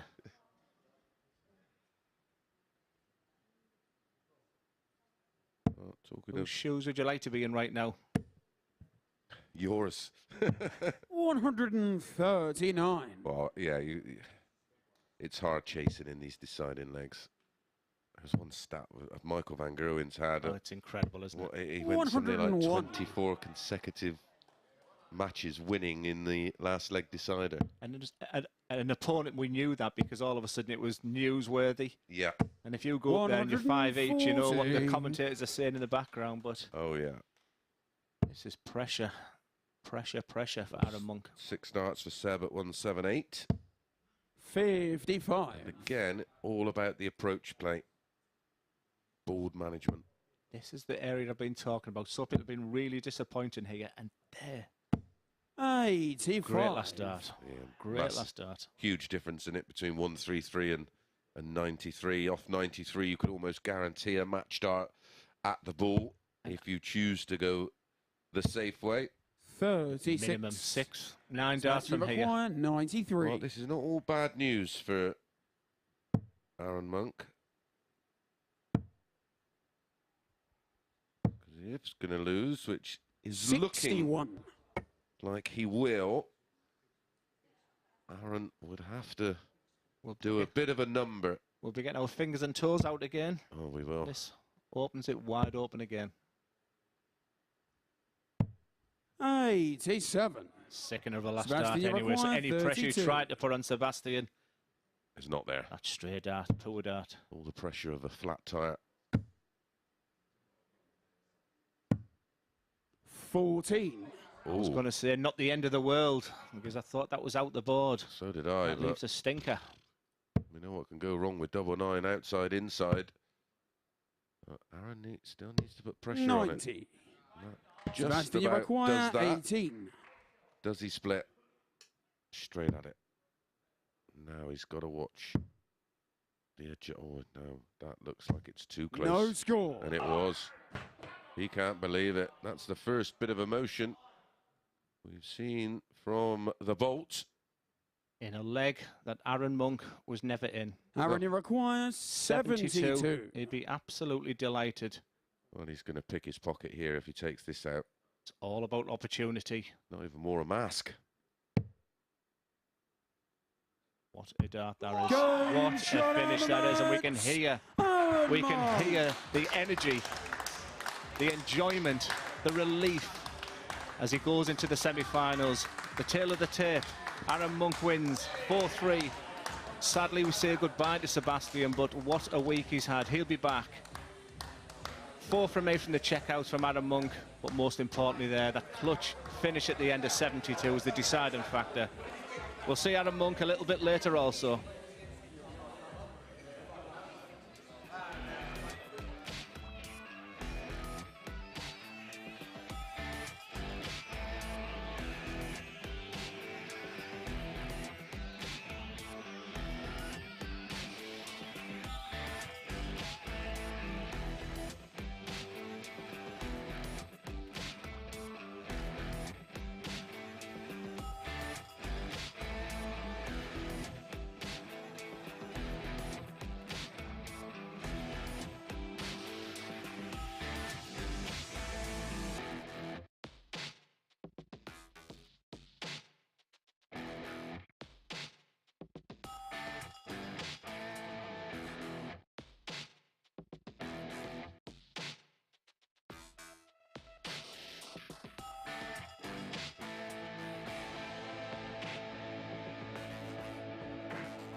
The drama is hotting up here at the Super Series as our first player has been eliminated from contention in Champions Week and winning that £5,000 first prize. Sebastian Bialecki was on the wrong end of a 4-3 defeat to Arron Monk. He led for the most part during that game, but Arron Monk made a charge for the line with an average of 89.5, 2 maximums to his name. 4 from 8 on the checkouts, that equates to 50%, and that high out of 86 for him. The highlight for Bialecki was at 113, but it was 3 from 9 on the doubles, which ultimately stopped him from progressing his way through to the next round of the competition. So we head to the final game of Group 1 this evening. It's Scott Williams up against Danny Lauby, and this is how things will pan out. Any win for Scott Williams, he is through, and he sends Lee Cox with him. If Danny Lauby wins 4-0 or 4-1, it'll be Danny and Lee that make their way through to the next round. Any other Lauby win, it will be the American and Williams that make their way through to the semi-finals. Hopefully that's all set fair. Let's hand back to our commentary team. It's Chris Mason and Glenn Durrant. Henry, easy as pie. Cheers, pal. But yeah, there is multiple permutations, and well, Glenn's at his abacus is out. Yeah. And you've pretty much got it nailed down, haven't you? Bit of pressure here, because I did say I've got an A level in statistics earlier on in the week. So, but the easy one, a Scott win. If Scott wins here, Scott tops the group, and Lee Cox will be the runner-up. So that's the easy one for us all to understand, as he does a dad dance there. Okay, first leg, it's Scott to throw first. Or did he have his lucky 3 darts at the ball? I think he did. The interesting permutations if Danny wins 4-0, 4-1, because Danny would top the group then, and Lee would be second. So all 3 players can still qualify here. If Danny wins 4-2, Danny tops the group, Scott would be second. 58. And if Danny wins 4-3, Scott would finish top and Danny second. So lots of permutations. We'll keep you updated throughout this game. 59. Glad you did that, pal. Now, these two do have a bit of previous, but this is their first meeting at the Super Series. They played twice in 2021 on Challenge Tours. First 2 meetings go into Danny Lauby, 5-4 and 5-1, which must have been a fabulous game, because Williams averaged nearly 97, over 100 for Lauby. And then last year they met Challenge Tour, this year, Challenge Tour won Milton Keynes in a semi-final. That was the weekend, of course, when Scott Williams won back-to-back Challenge Tours. Williams, bit of payback with a 99.67 average, winning 5-1. I think the pace will suit both players here. You're looking at them averages there, but they haven't started well, the pair of them. Well, we did mention about, it's a bit like the same boxing, don't they? Styles make fights. Well, that's no different to dart matches. When you get 2 players that play at a similar rhythm and it's a quick one, the game just gets a lovely tempo and they play with freedom. But you can just smell the nerves, the tension. And that's exactly what you need in the first leg. That's exactly what you need when you're trying to break through. Well, one of the guys has just got to make a bit of a statement. I mean, it's a big ask for Danny. 138. Danny requires 43 that he has to win by. Well, like I said, he hasn't travelled on the first 4,000 miles, so not to hit 43 like that. That's a delightful start after a very poor opening 9 darts, and Scott holds his hands. Second, it's Danny to throw first. Well, after all of that, it was still only a 17 darter, Glenn. 59. A good recovery in the back end of the leg. I think what's really nice about this one is all 3 players can still qualify. So I'm just wondering if what Lee Cox is doing right now, when it's out of your hand, it's tough. Praying for a 4-0 win for Danny. It takes me back to when Andrew Gilden beat me at the Grand Slam and gave me the biggest hug with sweat dripping down him. And then I had to watch Gerwin Price play Simon Whitlock, and all I wanted was Gerwin Price to beat Whitlock, and 4-1 up he was. And I was on an athletics track around Wolverhampton Stadium there, and then I can hear the shouts and the screams of the crowd, and then I got a message to say Whitlock had come back 5-4. Oh. But what was even worse was Andrew Gilden was still waiting for me for a second hug. 85. Nice.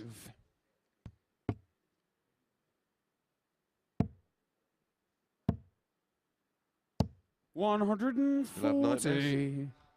Saying now, good lad. Absolutely fascinated the way Andrew Gilden practices on Proto. It's no surprise to me now. When you talk about people doing practice drills, he gets these biggest earphones on, does his own thing. 98, Danny He's an impressive character, is Andrew 151. Gilden. My goodness, last couple of years he has played some unbelievable darts. And I think a lot of that will be down to what he's doing.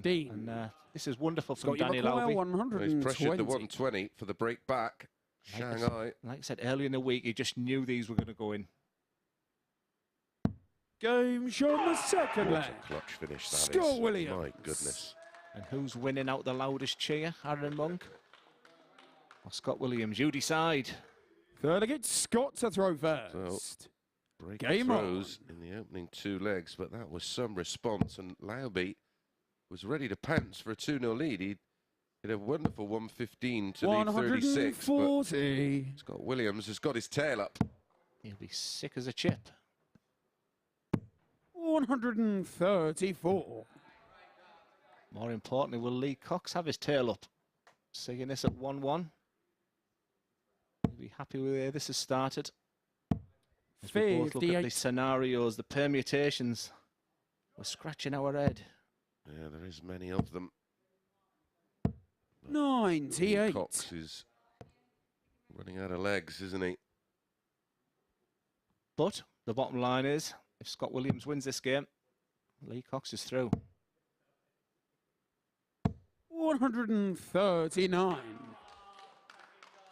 How important will that first leg, that last leg decide in the first game? The only way Lee is out, of course, if Scott, you require 164. wins 4-2 or 4-3. Well, 4-0, 4-1, which 4-1 it can only be now. Scott would be out. 64. This is what I like about this format. Well, I hope in a couple of weeks' time I'm in this position to worry about it, but I pretty much think I'm going to be sat back in this chair on the Saturday night. So do I, miss. I hope you do fantastic. Just play like you did in them senior qualifiers. Oh, Sutton Dark Connect. Double 16. 68. I bet you thought they were broke, didn't Danny you? require 150. Danny Lauby, you've just seen him at 120. Yeah. He's hit you with a left. Ooh, can't counter punch. 59. He needed a Joe Joyce. Require 32. But it's ended up like Joseph Parker. It's double 16. Game show on the third leg. Scott Williams, was there any doubt? Scott Williams. Back-to-back legs in 15 and 16 darts and clench fist from Scott Williams. He knows. Look, it's Danny to throw first. He's. I just think that controlled aggression with him. Well, he knew he was fully aware he needed 2 legs just to ensure his place in the semi-final, and it's all about position now. So he's playing with freedom because the pressure is now off. Now it's all about, can Dan Lauby win this match to qualify? 96. Or will Lee Cox go through due to Scott winning this game? I know what Lee Cox is going through right now, the ringer. Because that can have 1 or 2 effects on a player. We've seen it before, and they've done enough to qualify, and they almost just mentally switch off. I'd love to know where he is. 85. Let's hope he's not on an athletics trap in Wolverhampton, though. Yeah, I didn't have any problem with that when I played in the Slam. I actually qualified, but there were only 2 qualifiers, myself and Kevin McDine. Yeah. Came through, and my group was Barneveld, Priestley, and Lewis. 140. But Tommy Cox did love me. That's the Brahma. Oh, it's horrendous. Hey, Kevin McDine, if you're listening, I have got your darts. Away, Canny. 100. And he require 120. He'll like this. Tops man. That's a great match. Just slow down.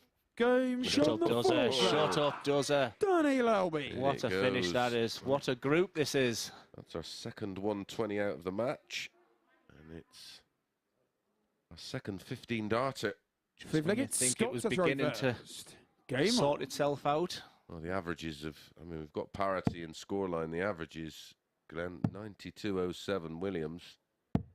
93. 92.52 Lauby. Just the one difference. And the finishing is worth a note, Glenn.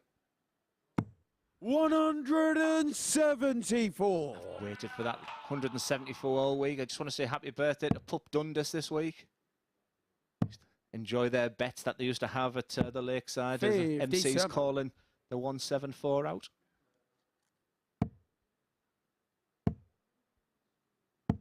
A bit excited there after that first arc going in. Have you called many nines? Yeah, I've actually quite uniquely. I've been on the end of one, obviously. Yeah. I've hit a couple in, well, the first one in the Masters, and then one in a Players' Championship, and then I marked one in Germany for Jason Clark. I've done one on the radio. Well, no, two now on the radio, and I've done a couple here at the. Have you done some here too? Yeah. Have you done many 170s? 59. Because that's exactly what Danny Boy needs right now. Oh, we've had. I don't know. I will have. Well, you'll have that stat somewhere. How many 170s we've had in the 40. Super Series? It is a ridiculous amount. But the stat I want to say there is 170. Just set it up. Yep. But this week has just been all about people just big one, tightening up. 95. And it just gives an opportunity for Scott Williams to get back in this leg. You know, they're just forcing the issue, and they should be just sitting off and teeing 105. up. Well, I suppose he's got to go. Scott, you require 142. Yeah, he had a beautiful 144 yesterday, Scott. Another one of those. Leaves tops. 102. So reminiscent of that 144 yesterday. 25. Which way did he go? Can you remember? Treble 18, treble 18, double 18. No. That's a frustrating dart. Just wow. Recollaborate. Game show That's what it's all about. If you hit the big Danny 9 there, you Lauby. miss the double 8, Danny. That's the way to look at it. Take your time. Oh, he's going to go to advantage Lauby now, and I can hear Cox next door. Game on. The frustration will be kicking in right now because he'd done his job first game. Yep. 96. Crowd that you can hear in there, they'll be... Well, they'll be cheering on Lauby, won't they? Because they're all Cox fans. Yeah. 93. This place did used to be called the Grapes. Wow, 180. And that is the beauty of Dan Lauby. Rhythm, precision, pace. What a player, what a talent. It's advantage Lauby.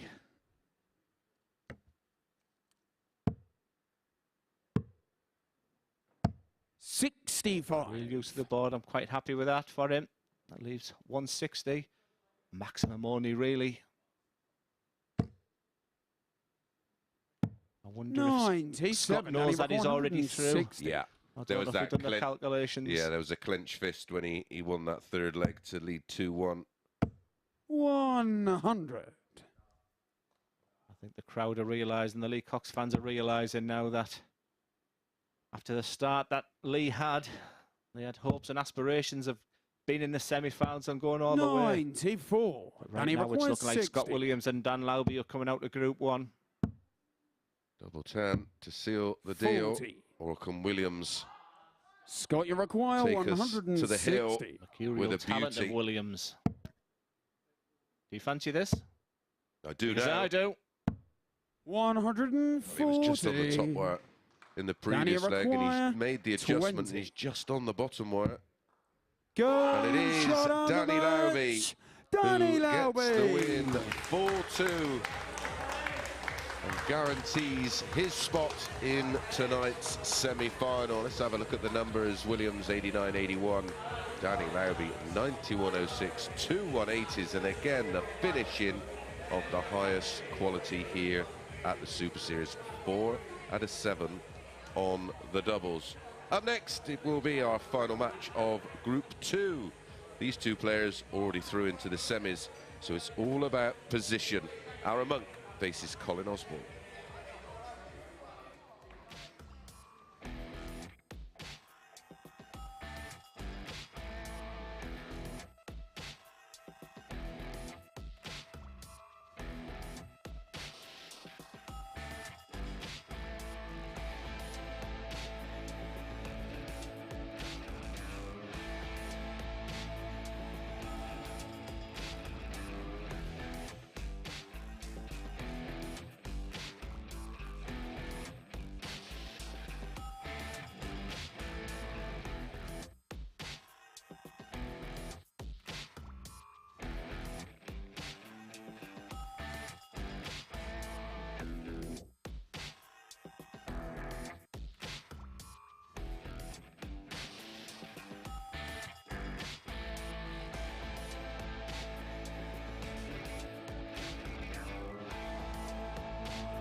Drama at the Super Series as the American Danny Lauby progresses his way through to the semi-finals here at the Live Lounge, and he has taken Scott Williams through with him, courtesy of that 4-2 victory in our previous match, with an average of 91.06, 4 from 7 on the doubles, and both players hitting a Shanghai finish in that match. It was a game littered with quality, and we will see this pair through in the semi-finals. Danny Lauby won the group courtesy of victory by that 4-2 scoreline. Scott Williams finishes second. In this match, we are dotting the I's and crossing the T's. Both of these players already through to the semi-finals. We're going to see who finishes top of the table as Arron Monk takes on Colin Osborne. Let's hand back to our commentary team. It's Glenn Durrant and first, Chris Mason. Thank you very much, Henry. And yes, just to confirm, Danny will play the loser of this tie, and Scott Williams will play the winner. I wonder how they feel here. They know it's a dead rubber now. What do? Do you just relax and play your game, or are you already thinking, I want to play Danny, I want to play Scott? Well, I think there's got to be an element of that, but the nature of these players, they just want to win, don't they? They do. I just want to sort of conclude there. It's been a, I know Lee Cox has been listening, and been a great week for you, Lee. Lots of positives to take away for you, and game on. It's probably difficult to take right now, but you've done really, you've done really well, and good luck moving forward. Do you think, Chris? Yeah, that was a bit hard on Cox, considering the permutations that have put him out. But it is Lauby and Williams who progresses. He will be back, I am sure, in Series 2, which will kick off in the end of October. Well, middle towards the end.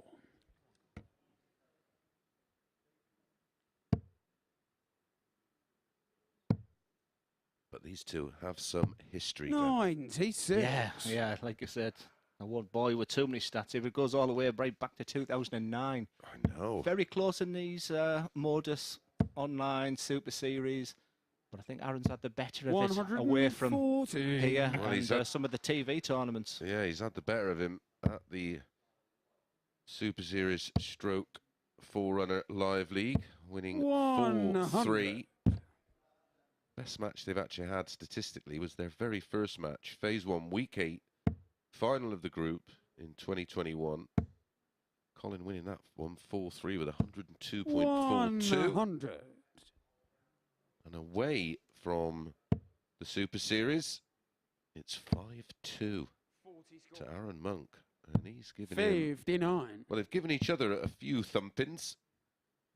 It's probably the least significant game they've played, but is it bragging rights? It's an interesting one to sort of play, in this game. And are they thinking who they want to play in the semis, or? Well, when you play a player 1 or 2 times, there's no real. You can't recall it. But when you play people multiple times, and you get that feeling, that they've beaten you way more than you've beaten them. I had that with Kevin Painter. I had absolutely nightmares against him.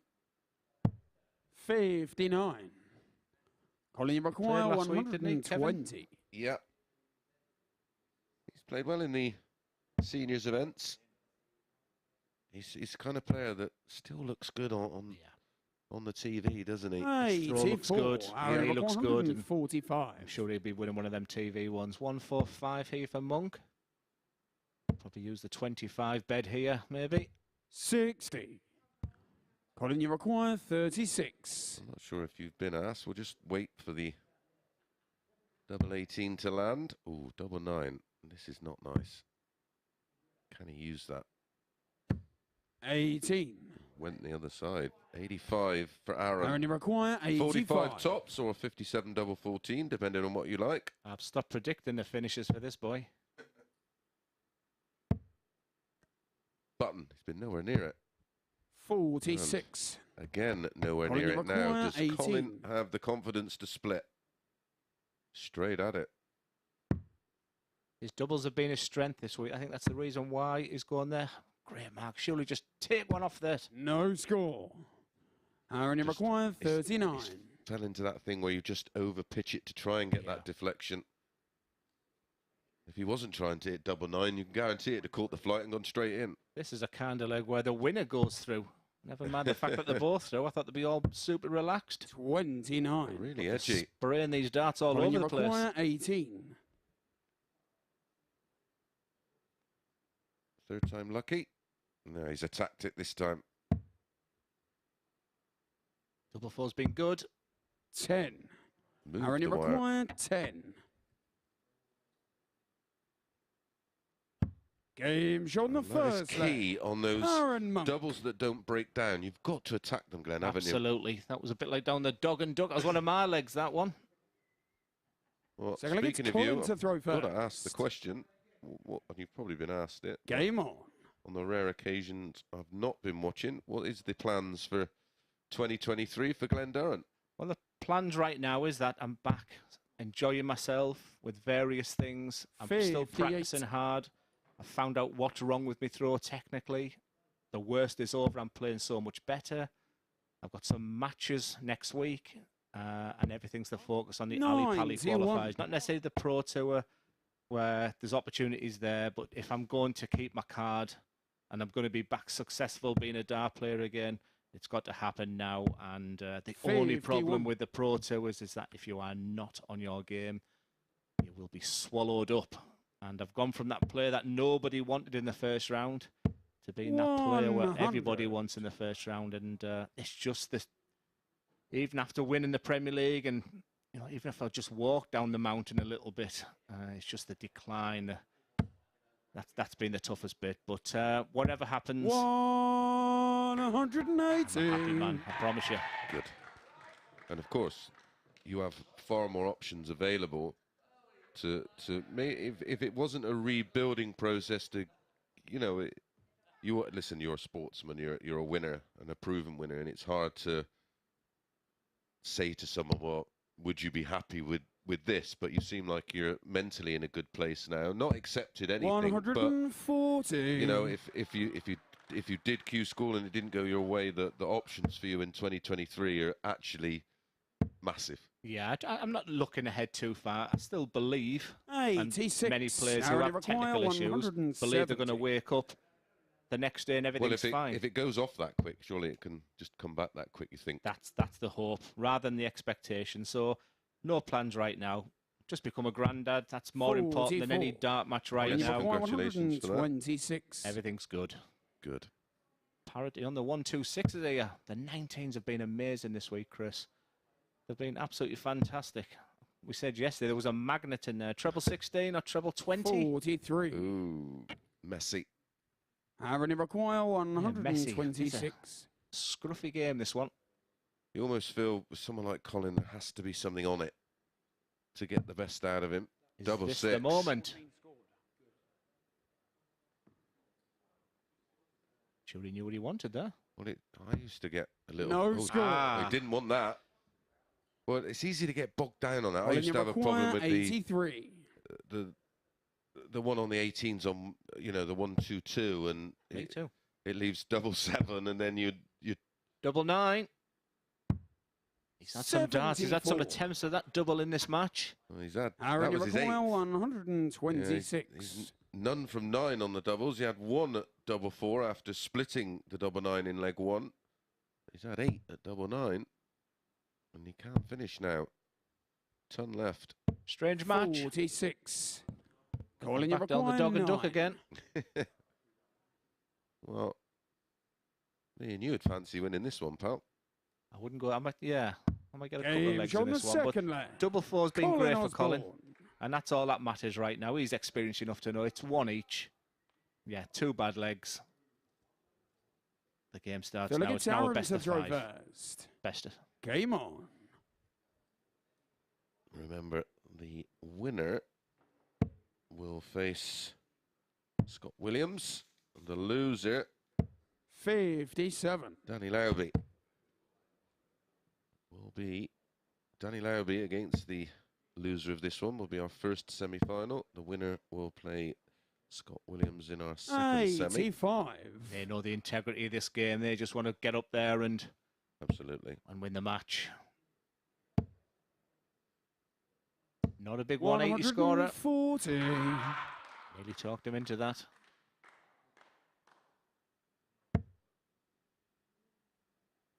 Yeah, the number crunching earlier today, it was some bizarre 100. conclusions, and one of them was he just doesn't hit many maximums, and maybe that's the bulbous barrel he's using. Yeah, and the angle of entry, it's not. Yeah.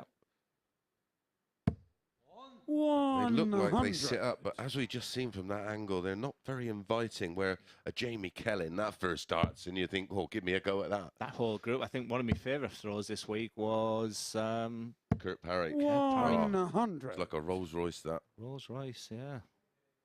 It's just that sometimes his doubles were like a Ford Cortina.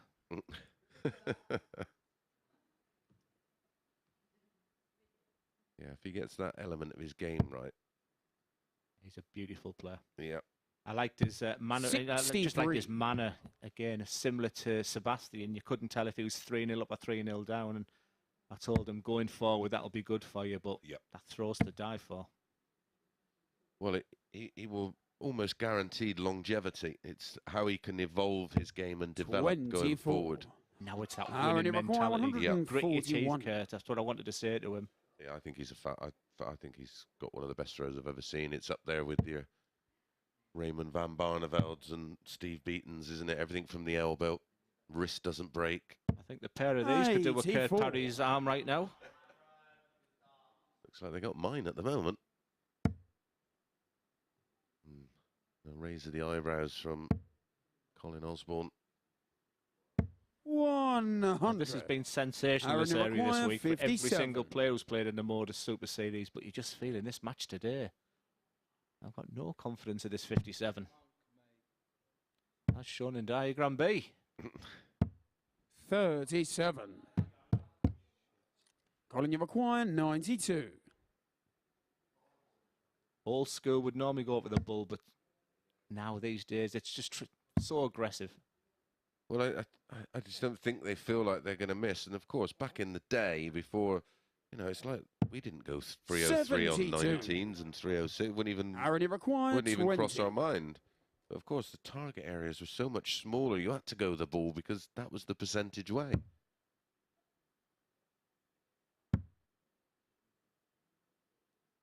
Game show on the third leg.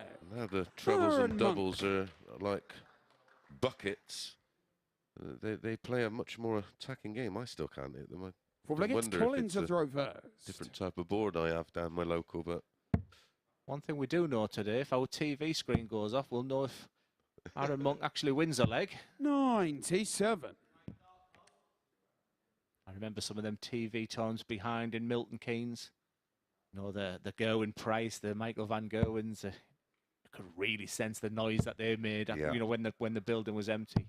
44. Yeah, it was fascinating, and sadly for all the wrong reasons. I did feel for the players that won behind closed doors, especially when they were picking up their first titles, not to be able to share that with a packed crowd. Yeah, it's something for me, book, you know, to play. I played in 5 of the Premier Leagues. Yeah. Unbelievable. Dublin, I did lose in Dublin, but Cardiff to beat Anderson and Exeter to beat Gerwin Price. Probably my favourite was Michael Smith in Aberdeen, and I felt a little bit cheated when you win it and you turn round. But like many people would say, would I have won it in front of 12,000 people at the O2?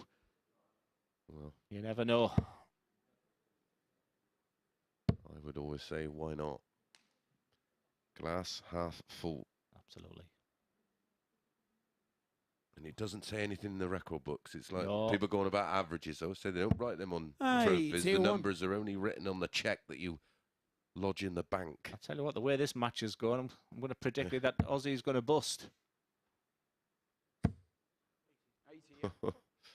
Just making sure. 140. Oh, that's perfect. Absolutely perfect. Class dart from a class man.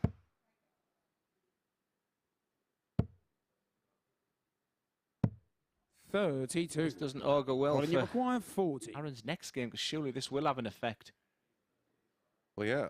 It'd be hard to quickly shake off a performance like this from both, but that can all be put in the back of the mind. If one or two of them can just find another gear. because you don't want to be going into that semi-final on the back of a stinker, because it can sit with you. It will. Well, you'll check yourself, won't you? But the beauty and the reason why we love this game is you can be averaging 68.51 like Arron is doing right now, and then come out in the next match and you're averaging over 110. That's why we scratch our heads. That's why we sit here and commentate. And that's why consistency is key. I did it Tuesday, 12 legs in, averaging over 100. Go back Thursday, look if I could average 70. Seems a long time, averaging over 100. 96. This is much better from Monk. I asked him yesterday, I was hoping to see his dad. I was hoping to see if he'd pop up and 93. come and support him. He's not changed a bit. Not a bit.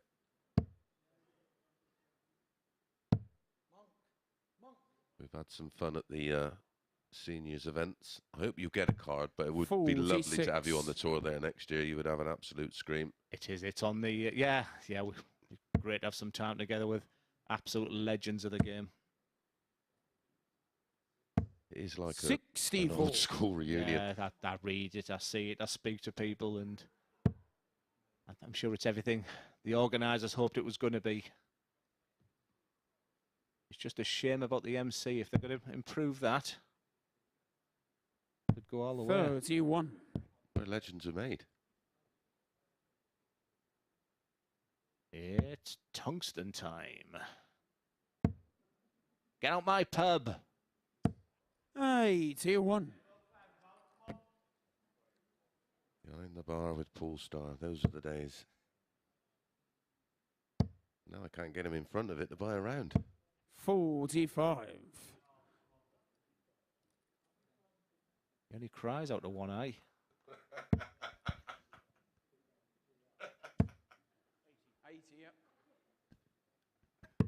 105. And Colin seems to have found another level. What's the term for this match then, Chris? Stinker? A smelly one. Yeah. That's how I tend to refer to them. They're either it's not complicated. They're doing one of two things. Colin, you record 128. Trying too hard or not trying hard enough. My gut feeling going into the match will be not trying hard enough. They're already thinking of the semi-finals, but yeah, they've both done what they needed to do this evening, and trust me, there'll be a totally different performance from both. But it just needs a spark. Yeah. Is the 87 the spark? Well, the ball will give him a lift if he hits it. 46. Again, he's been a bus ride away from that. Colin, you require 36. Wow, how many darts of double nine has he had today? Can he hit one? Yeah, he knows. I think he knows. I think he heard me there. Well, by my reckoning, it's his 9th.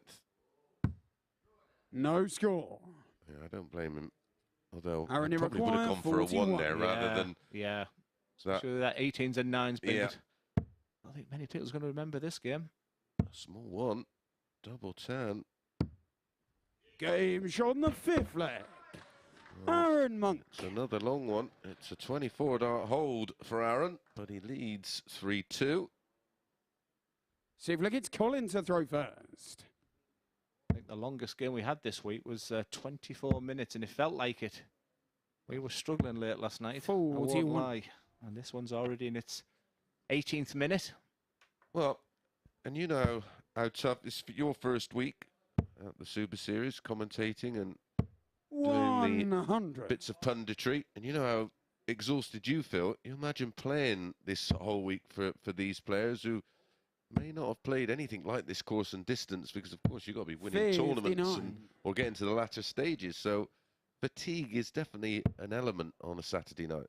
I never once thought fatigue when you look at Arron Monk fit. Yeah. 46. Muscles to die for. And he said, honestly, Glenn, I've had 2 days here, and he said, I'm struggling to lift my arm up. So he said, thank God I've got it until Saturday night. The problem is muscles are not great in terms of lactic acid. 100. I wouldn't know. Use up a lot of energy fueling those obvious biceps. 60. That would be a game. Arron Monk, Josh Payne, wouldn't it? Yeah, they've got some guns. Be the gun show.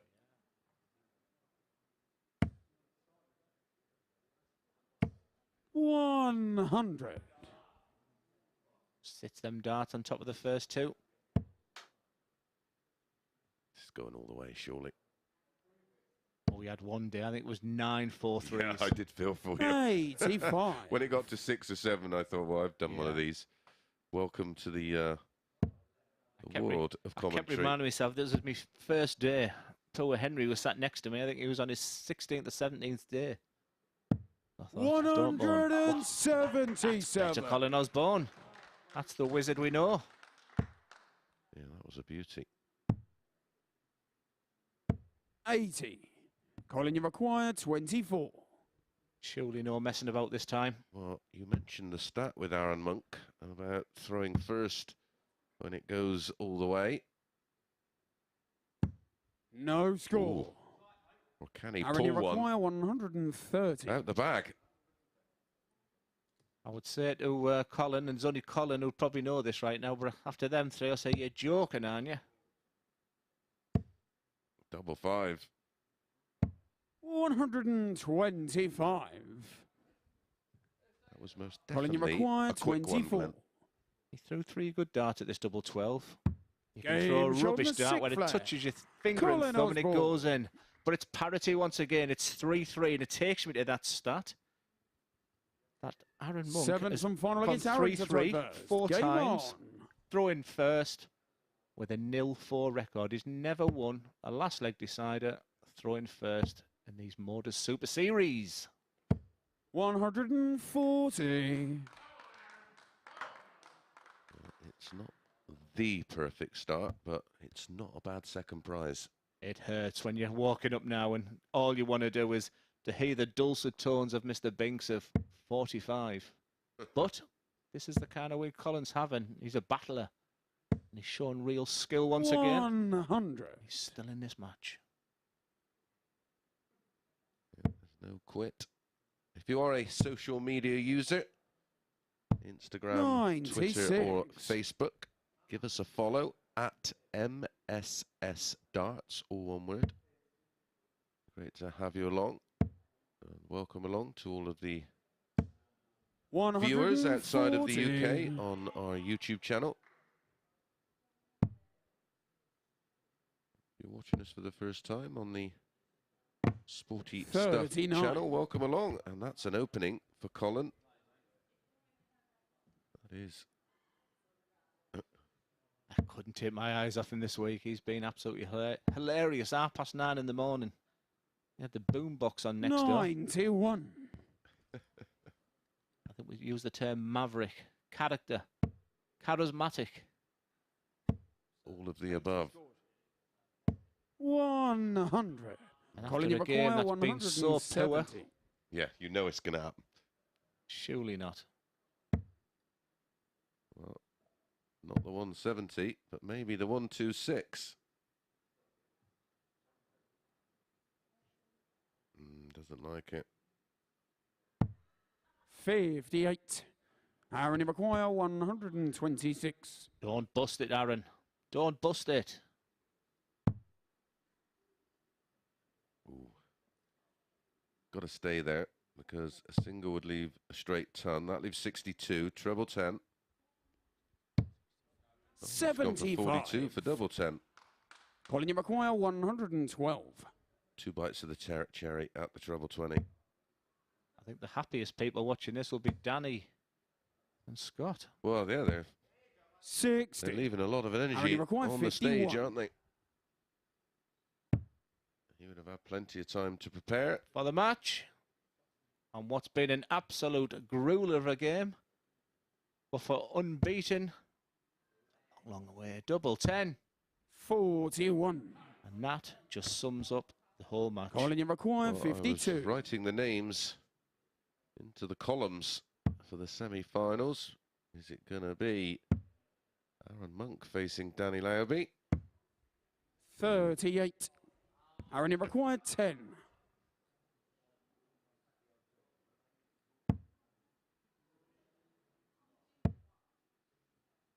Double two's been hit so many times this week. 7-7. Come on, Colin, boys, just go closest to the ball. 14. The winner takes it. Game shot and the match. In a match. Colin Osborne. That won't be any headlines anywhere. It was a grueler. It was a stinker. 77.08 average for Colin. A measly 69 average there for Arron. He needs to regroup and regroup quickly. 20% checkout rate. 18.75 for Arron. Like I said, a game they both really want to forget. But it's unbeaten Osborne as we go to the semi-finals. Join us soon.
Welcome back to the Super Series, where the group stages have been completed. Our fabulous four for the semi-finals are now all locked in. I'm happy to say that reviewing all the group action is the three-time Lakeside champion, Glenn Dunn, with me up here on the balcony. Glenn, just first of all, your overall thoughts on what we've seen so far this evening?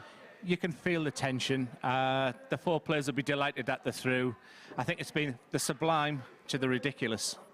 it was. So certainly in that last game, both players would just be happy to get off the stage, both knowing that they're through to the semi-finals. But we saw in Group 1 an ebbing and flowing group where Scott Williams and Danny Lauby both still had something riding on it in that last game, and it was the American who got his way through. I'm a little disappointed for Lee. So we've talked about his story an awful lot this week and how devoid of confidence, etc., etc. So I'm a little bit disappointed for Lee. He's got a good crowd here with him. But Danny hasn't come 4,000 miles, he said, not to come and win at a tournament like this. And Scott is just quietly but effectively getting on with his job. And, yeah, two good lads going through to the semi-finals. Yeah, Scott Williams joining Danny Lauby from Group 1 in the semi-finals. He really is one of the true characters of the game. And early on this evening, I caught up with him to discuss finals night and everything going on in its whirlwind 2022 for Shaggy. Scott, finals night, big crowd in. You were made for evenings like this, weren't you? No, but this is why I was born. I love a crowd.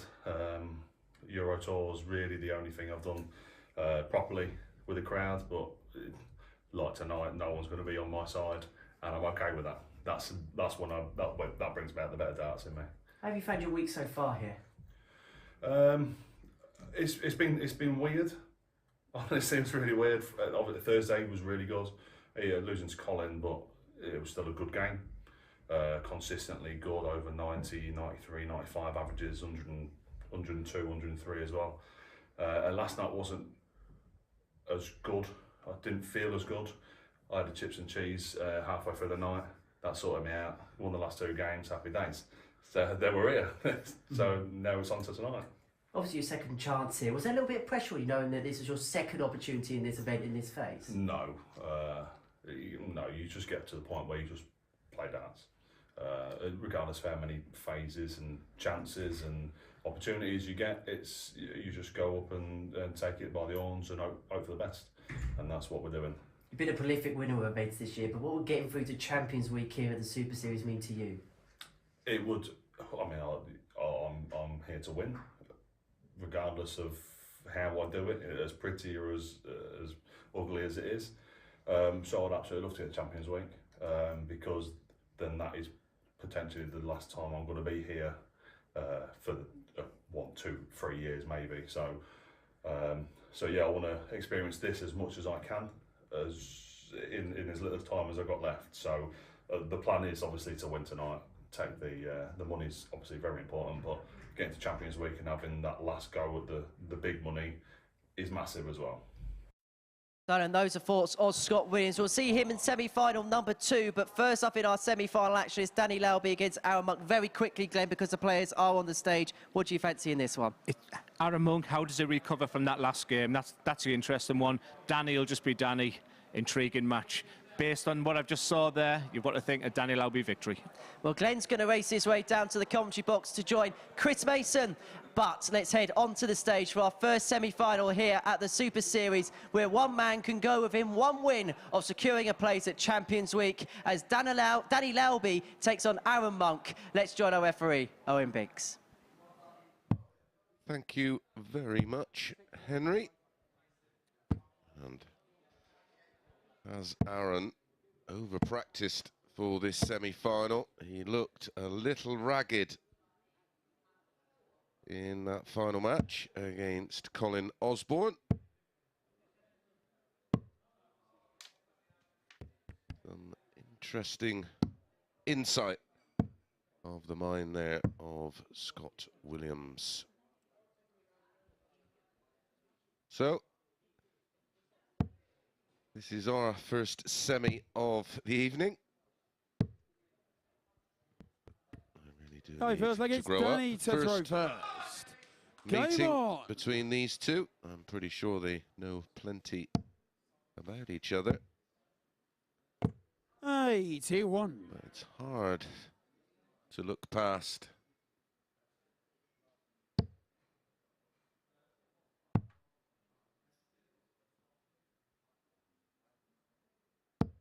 $54. It's hard to look past Danny Lauby when we look at all the numbers 46 going into the match. Got a great lineup for you next week. We did mention Josh Payne And he's in action next week, and is Lucas Vennig, Mike Warburton, Mike Gillett, Thibaut Chacol, Scott Baker, Steve Haggerty, Niall Cullerton, the Irishman, Gavin Carlin, Dave Prince, a player I'm sure you know very well, Glenn, Davy Prouston, and Franz Roche. Is it me, or is it getting more and more cosmopolitan? Well, that was always the plan. And now the old restrictions have been lifted. Where has that come from? Absolutely. I've just said it's going to go one or two ways, this one. 83. Aaron's now currently averaging, I know it's in the first leg, 110. He will take the roof off if this goes in. Well.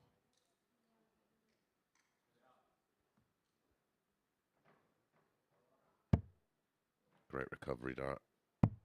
80. From the sublime to the 151. ridiculous. 151.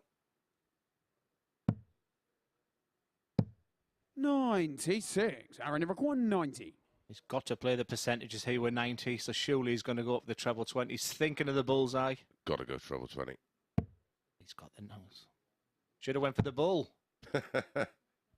Well, when I was always in that situation, I always used to try and throw a safe dart at the treble 20. Just be straight. Get a dart at the bull. Game Treble's a bonus. Danny Lauby. Danny Lauby out of the blocks with a 16 dart hold. You see out the blocks, I think he'd be a great 60-metre sprinter, this boy. So it's Arron to throw first. He's blown his hands there, but it's very warm in the venue. It's certainly not cold. Yeah.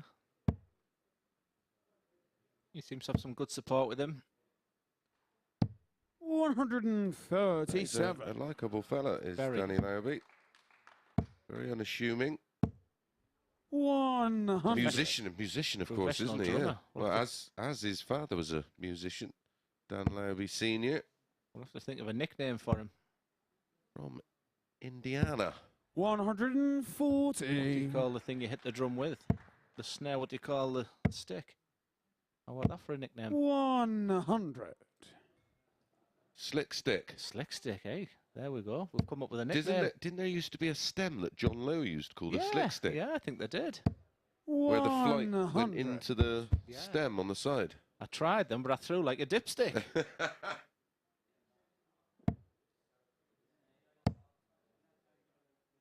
60. Arron Monk 124. 1-0 down. Big favourite for this leg.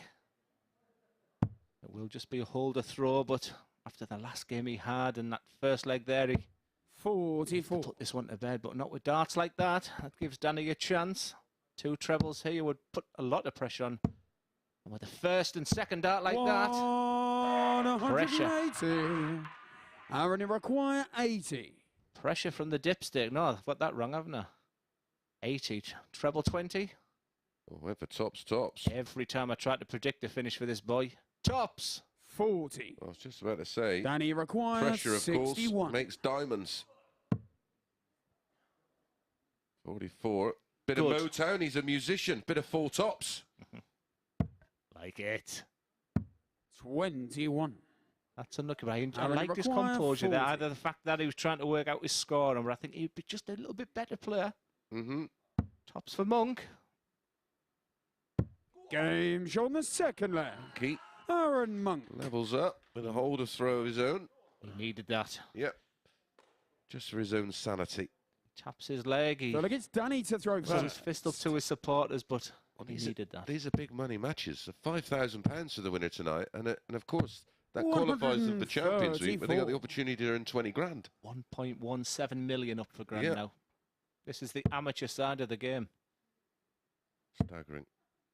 Fantastic work by MODUS Super Series. 54. And like you said, you've heard of the calibre of the players here next week. And I've got Chris Mason, week 12. 60. The ratings will go through the roof for that one. Maybe on the opening day. Maybe the opening match. 60.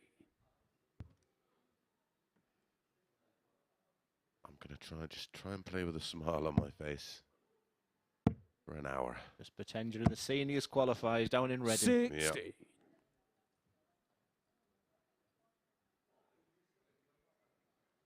had to put up with this production team all week. It's quite difficult, isn't it? Like having Chubby Brown in your ear. 60.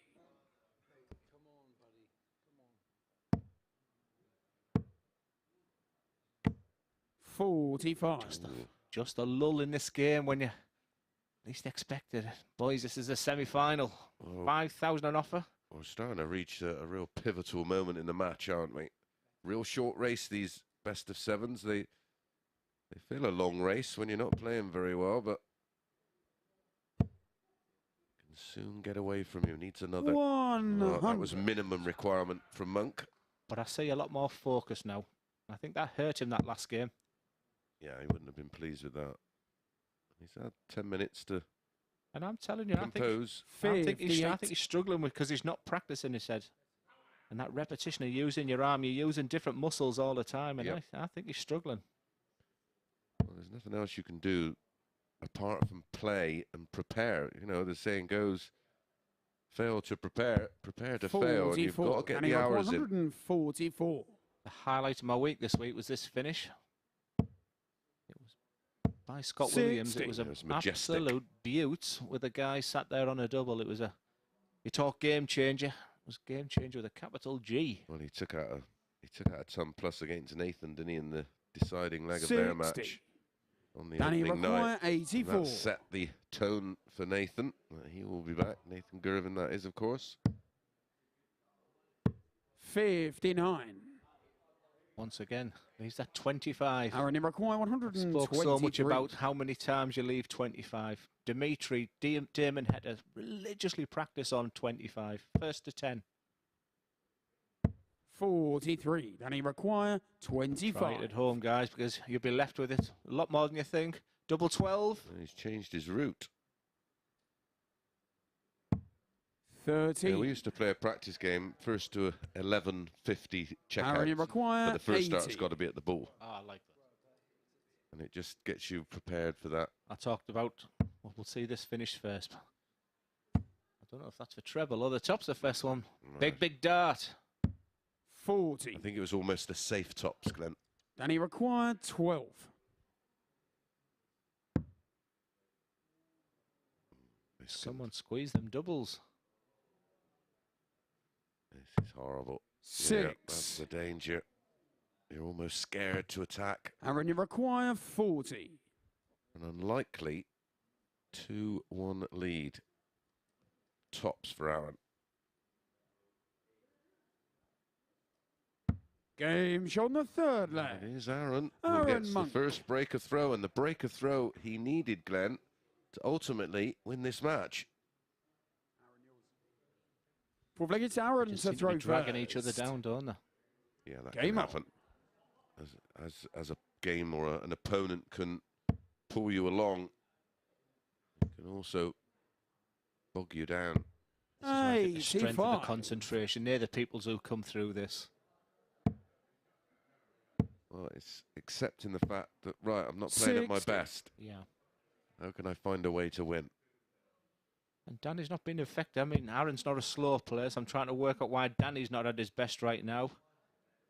You know, Aaron's just come off a real stinker there, so you can understand why he's not playing well. He could be, his confidence could be lacking. Yep.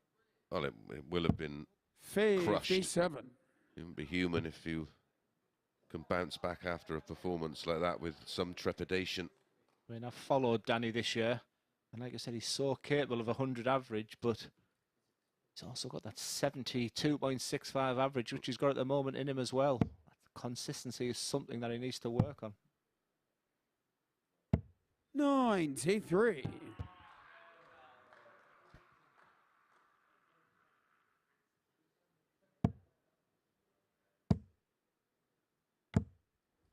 $100. Needed that. We talked a lot about this week about the difference of a first treble going in scoring 100 compared to when you get the last treble going in. 180. It's the second max of the match. Sounds like the crowd are on Aaron's side. 60. Arron, you require 97. Was that the spark he needed? Treble 19. The double top. And a big 3-1 lead. Game shot on the fourth 5 leg. out of 6. Perfect Arron darts Monk. at the end of that one. Hit the 180, hit the 57, misses tops, hits tens. Fifth Best leg, leg it's of the Danny to match throw by first. some distance. Game on. And it gives Arron Monk a 3-1 lead. 1 away from a place in the final. Is that the move? Is that the decisive moment that this game went into the hands of Arron Monk? Well, Now it's time to kick on. Lauby, who I refer to as a 96. first start merchant. There's a bit of guessy price there from Arron. If the first 140. one doesn't find the target, these quicker players tend to struggle.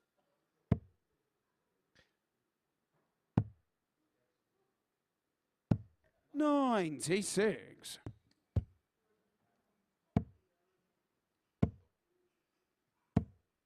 $140.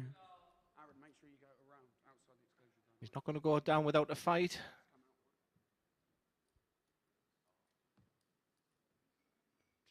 That's the thing with Danny. He's so quick. He's too nice of a guy to be playing at games or anything, but absolutely, I guess he is walking in that exclusion zone, and that's what that carpet is there for. Well, you tend to try and get out of the way quickly, and Arron making a bit of an example. He's nearly in the toilets. Please give me Arron Monk versus Scott Williams. What a final that would be. 43. Let's go and see if he goes in the ladies this time. 104. The Ministry of Funny Walks going on there with Arron Monk. 56. The full Monty for a monkey. I wouldn't argue with him though. If he said I was in the exclusion zone, I'd say apologise. 137. Beautiful. Danny set up to leave 48. 32, and it changes the look of the 48. How's your bottle? How's your bottle, Game Danny shot Lauby? on the fifth leg. Absolutely Danny fine. That's a Lauby. superb darts. And he shows up his first bit of emotion as well. But he has to break Arron Monk. Sixth The leg, it's Arron to aspirations throw of getting first. through to Champions Week. It's still advantage Monk. Yep, has the darts to seal the deal. Who will he play in the final? 134. If he can get over the line here. Will it be Colin Osborne or will it be Scott Williams? 134. This match has caught fire. 59. Must have been a small match.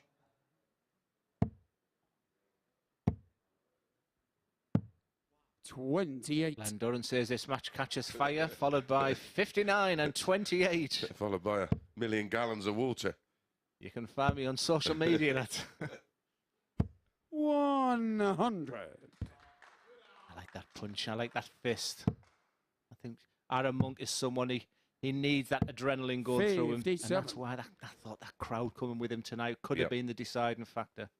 Well, when we were discussing the lineup for tonight, we pretty much broke it down to 3 players. 82. Williams, Osborne and Monk. We didn't do bad. Arron Monk, 126 points away from taking his place in the final. And 1 step closer to qualifying for Champions Week. First bit of negative reaction there from Dan as he shakes his head. I think he knows the writing's on the wall. Sensibly. 86. Sensibly, Arron sets it up and he'll have 40. Well, we've seen his attempts at ball tonight. 60. Arron, you require 40. First semi-final. Arron Monk, after a stinker of a last game, wants tops for the match. Game shot. He sinks it with a second dart. It's Arron Monk who'll go to the final, where he'll play the winner of either Scott Williams or Colin Osborne, which will be coming up very soon. Scores Arron Monk with an 84.06 average. Crucially, the checkout, 44.44% with a 97 checkout. We'll be back very soon. Scott Williams versus Colin Osborne.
Arron Monk is one game away from qualifying for Champions Week as he is the first player to secure his place into the final here in Week 9 here at the Live Lounge, courtesy of a victory against Danny Lauby by 4-2 with an average of 84.06, 44% on the doubles, a high out of 97. But perhaps the crucial point in that match was Monk winning the leg where Danny Lauby missed 7 darts at double, which would have put him in command of proceedings. So Monk progresses his way through to the final where he's got a shot at the £5,000 top prize and, of course, importantly, that place at Champions Week. We're going to find out now who joins him in the finale as Scott Williams takes on Colin Osborne. Let's hand back to our commentary team. It's Glenn Durrant and first, Chris Mason.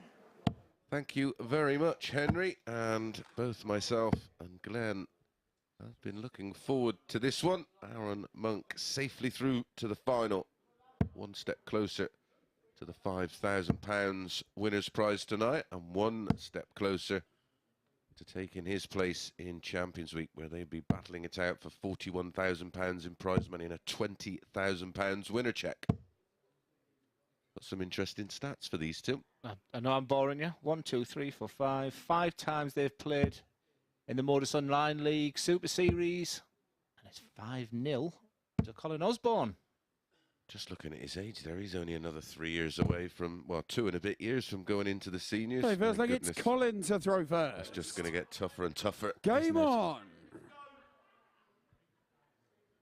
And he will be fully aware, Glenn, that it is 5-0 over this course and distance. Yeah, you do get them players where you think, I just can't get by them. Barney was, for me, a shocking record. 139. That's better. Both Arron and Colin have started a lot better now. That game's a distant memory. Yeah. There's a bit of focus in the eyes of Scott Williams, I can see immediately. That's my first interpretation of what I'm seeing. Yeah, you'd fancy Colin to be able to handle the situation better than Arron after that match. He just seems 50. Seems like the kind. Well, we know him. He's a very, very level-headed fella, isn't he? He doesn't let too much bother him. Yeah. 95. I'm wondering if Scott has the 101 finish against Colin, he goes bull 1 bull against. I didn't like that. No. No. And I did I had a good chat with him this evening when we arrived, and said it was funny how other players were affected by some of the things he did. He said, I just had a little chuckle to myself. Like that. Which is typical Colin. 123. Pinhead. He's gone for the ball to at least hit a 25 to leave 170. There's pressure now on Colin, who has the darts. God, he'd love to fill it. 140. Tremendous on that treble 20 bed this week. I think that's one of the huge positives he'll take away.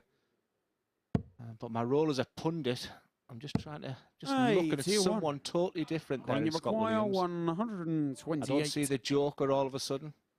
No, he's switched on. He's switched on. He wants this prize. And why wouldn't you? 5 grand. Not to be sniffed at. 63.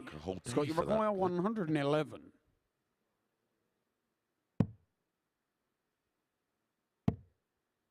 Big moment already. Game show on the first. And this is reminiscent of the guy I seen on Thursday. He wanted 110 that day, and both myself and Henry said, this is going in. I just had that same sense, that same feeling there. Game on. 1-0 Williams. Well, he likes the big moments. He's a proven winner at pretty much every level. 140. No look 180s now, is there? No, it's a different man we're looking at there, Chris. Winner, of course, of this year's Challenge Tour. £3,750 ahead of the second place at the moment, he's telling me last night. Yeah. I mean, there is one more group of them, but it's highly unlikely that... This is beautiful. 180. Absolutely stunning stuff from Scott Williams. What a start to the match. He's at 2 scores between a ton and 139, 140, 180. A checkout of 111. 134. But Aussie's going nowhere. Teesside grit.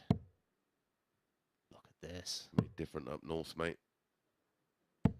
This is what a pleasure to be commentating on something. I've been waiting for this all week. 140, 180, 145, a possible 10 dart leg.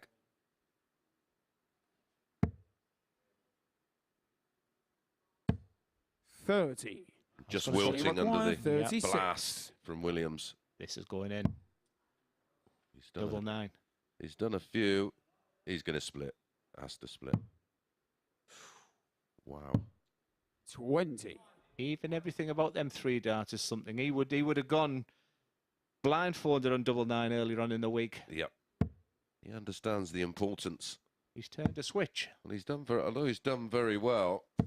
100. It's got to require 16. Career high payday, winning the 5,000 this evening.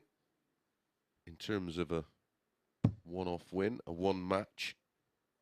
Well, we've waxed lyrical about him. him. Shown the second leg. Delivers back to back. Scott Williams. 15 dart legs. Could have been so much better. Could have been a 10. So it gets Colin to throw first. For Williams. Game on. He's averaging 100.2, 2-0 up. You've seen people come and go, Chris, over the years. What's your thoughts on him? I think personally he has got the X factor. He's got that brashness, that cockiness. He has presence. I think he enjoys the stage. There's something I just see right now that I really like. We will know more about him as he goes through the levels, of course. Now, he's won on the Pro Tour. Again, that's not in front of a crowd. You know, he's won the Challenge Tour. He's literally going through every step. 100. Next year, of course, all barring a absolute bonkers run of results, he's going to be having a tour card. He's going to be making his debut in the Worlds. 25. And then we're going to see where he is actually really at, because that's where it matters. In a World Championships, playing regularly on TV, dealing with the disappointments, because 140. you know more than I do that the level of playing week in, week out on that Pro Tour, on those Euro Tours, TV tournaments, 56. It'll make you or break you. That's, people say, what happened to your game, Glenn, and I think you've just hit the nail on the head, and I just don't think I had the fitness, the strength to be in Holland one day. This is fabulous darts from Colin Osborne. We're talking so much about Scott Williams, who we're forgetting about the best player this week in Colin Osborne, and he's back in this. He wants tops. That was not a blind 180. Colin, you require 40. He's been his second 180 dynamite. He's been dynamite on this tops. The pressure's on after that one. Honestly, and I think it's been in that exact ball 4 or 5 times this week. That's great fighting quality. Yep. We'll get Scott to throw crowd goes wild. Don't forget, if you want to join us down here, 140. See darts like this, it's free to enter. It's really cheap beer. You'll have a great night. It is. It's a wonderful, wonderful venue, and I just think a full venue with this as well. It's the acoustics of the building. Well, with the balcony, we can get over 200 in. Yeah, the acoustics and everything is conducive to an incredible atmosphere. And remember, Mace is on week 12, everybody. Yeah, come down on the Saturday. I'll have plenty of time for all my adoring fans. I don't think we'll get them all in. 41. Is he a big lad, like? We don't call him Tank for nout.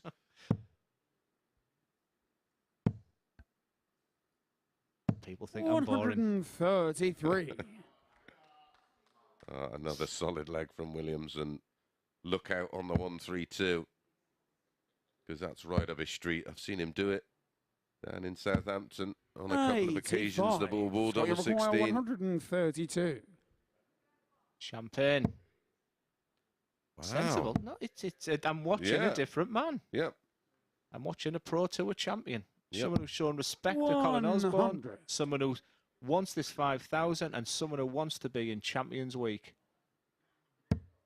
Kudos to the guy. And at the moment, it's looking like there'll be only one man 45. in his way. And that's Scott, you require the man 32. waiting for the winner of this one, Arron Monk. That's not a bad miss if he's going to miss. Ooh, wow. Game show on the fourth leg. 3 Scott Williams. 15 dart legs for Scott Williams, an average of 102.32, 12 points higher than Colin Osborne. He leads 3-1 in a real good spot. Yeah, the big difference here is the 180s. 3 for Scott Williams. Yep. Aussie's waiting for his first one. He's been clinical on the 180s this week as Aussie. And like I said, he can go away from this week. Absolutely. Positives totally outweighing the negatives. I think he's been 100%. absolutely superb. 57. He very, very rarely disappoints, does Colin. Gives it everything. One of the good guys.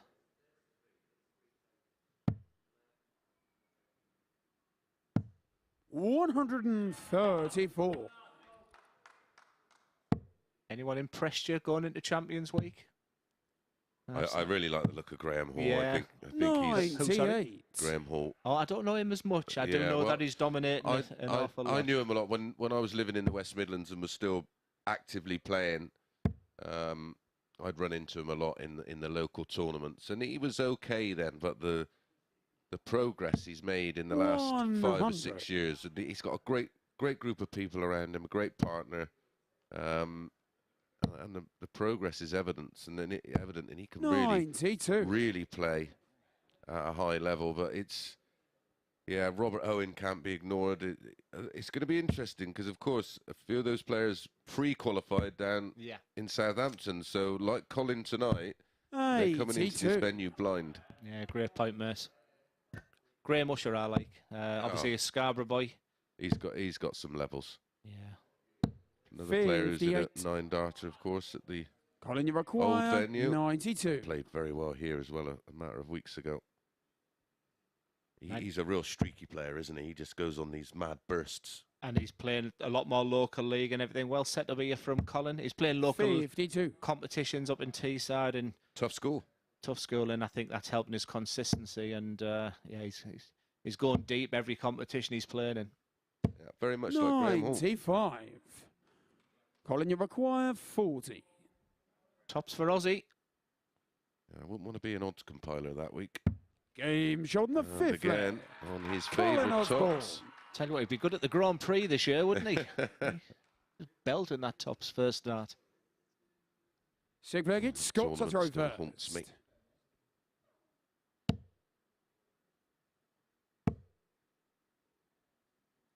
60. Yeah, bookies would have a tough time on the qualifiers and week 13. But it's going to be so many unknown quantities. The ones that have qualified here are a huge advantage over the ones that qualified in the old venue. I'm sure the bookies are just waiting to see if you qualify, though. So whether to make you odds on or not, if we can get even money, I'll be all over that. I tell you what'll happen, right? If you have £50 on me at 13 to 8, you lose £50.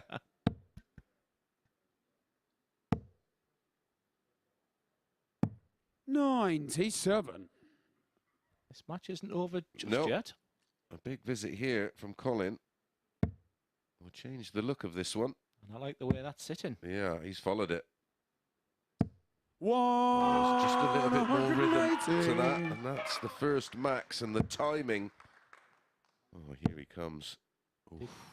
Did we write off 81. Colin a little bit too early? Were we a bit premature? Because if he can find a break, he will have the darts in the decider. Oh, 55. That's been the story this week. Just that one visit, isn't it? Yeah, just especially when you've taken control of the leg. Just a steady ton, something. People have been drifting. 59.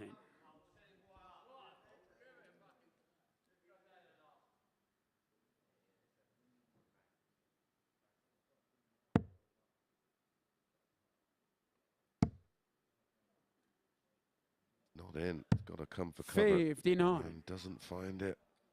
A rise some high off from Colin. He knows He is playing with fire. What a great dart that is to work around. 100. That first one looked like Colin, you require complete, does use long 124. points, so there is a bit of an advantage, isn't there? Yeah, we've been talking about that quite a lot. And, you know, many 50 millimetre points they are. Wow. Didn't Justin pipe 70 mil once? Yeah. 84. Scott, you require 104. Longer than John Lowe's darts, I think. I tell you, this needs to go. And that is not the start, but it's not the end of the world. So Double good at 16 for the this. match. 88. One match start. And how ironic. Aussie Colin, you has not require missed tops 40. this week. And he's 2 out of 2 on tops in this match. Can he make it 3 out of 3? Honestly, Mace, all week he's hit the same spot in tops, but this is what you practice for, these moments.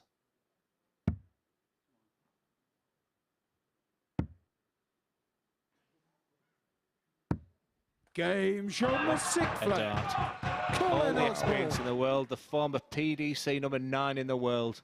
He used every bit of nous, every bit of knowledge. 7th and That final leg. It's Colin to throw It's first. a beautiful final dart. 3-3.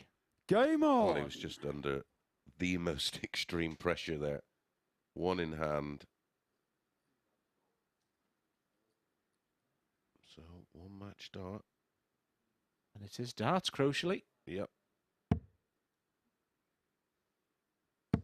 And when I seen that treble 20, he's done that so well the last few days. 45. Scott Williams, where he's through a pool for a start, and the recovery dart followed by the double has been absolutely on point. We've talked 57. also this week that when it goes to 3 each, it feels like a championship board where the trebles just shrink. They do. And both have started shocking with the first 3. The doubles end up the size of penny blacks. But the T-side kicks in. 137. Is that a decisive moment? What are you made of, Scott Williams? 100. Another great last start. So key. But Colin has an opportunity to give himself some breathing space, just to take a bit of pressure off.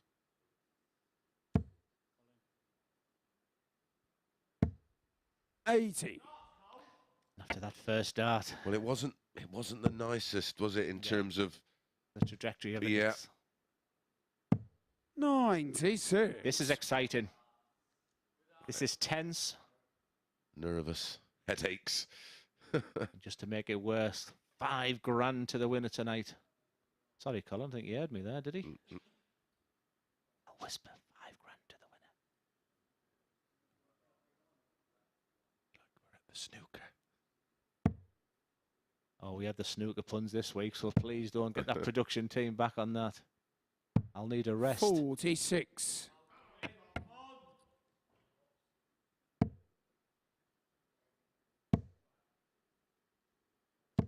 How quickly 100. the leg has spun. William Cannon's in a ton. Colin Osborne on 193. He's thinking 6 darts to win this match. Got to come for cover. No.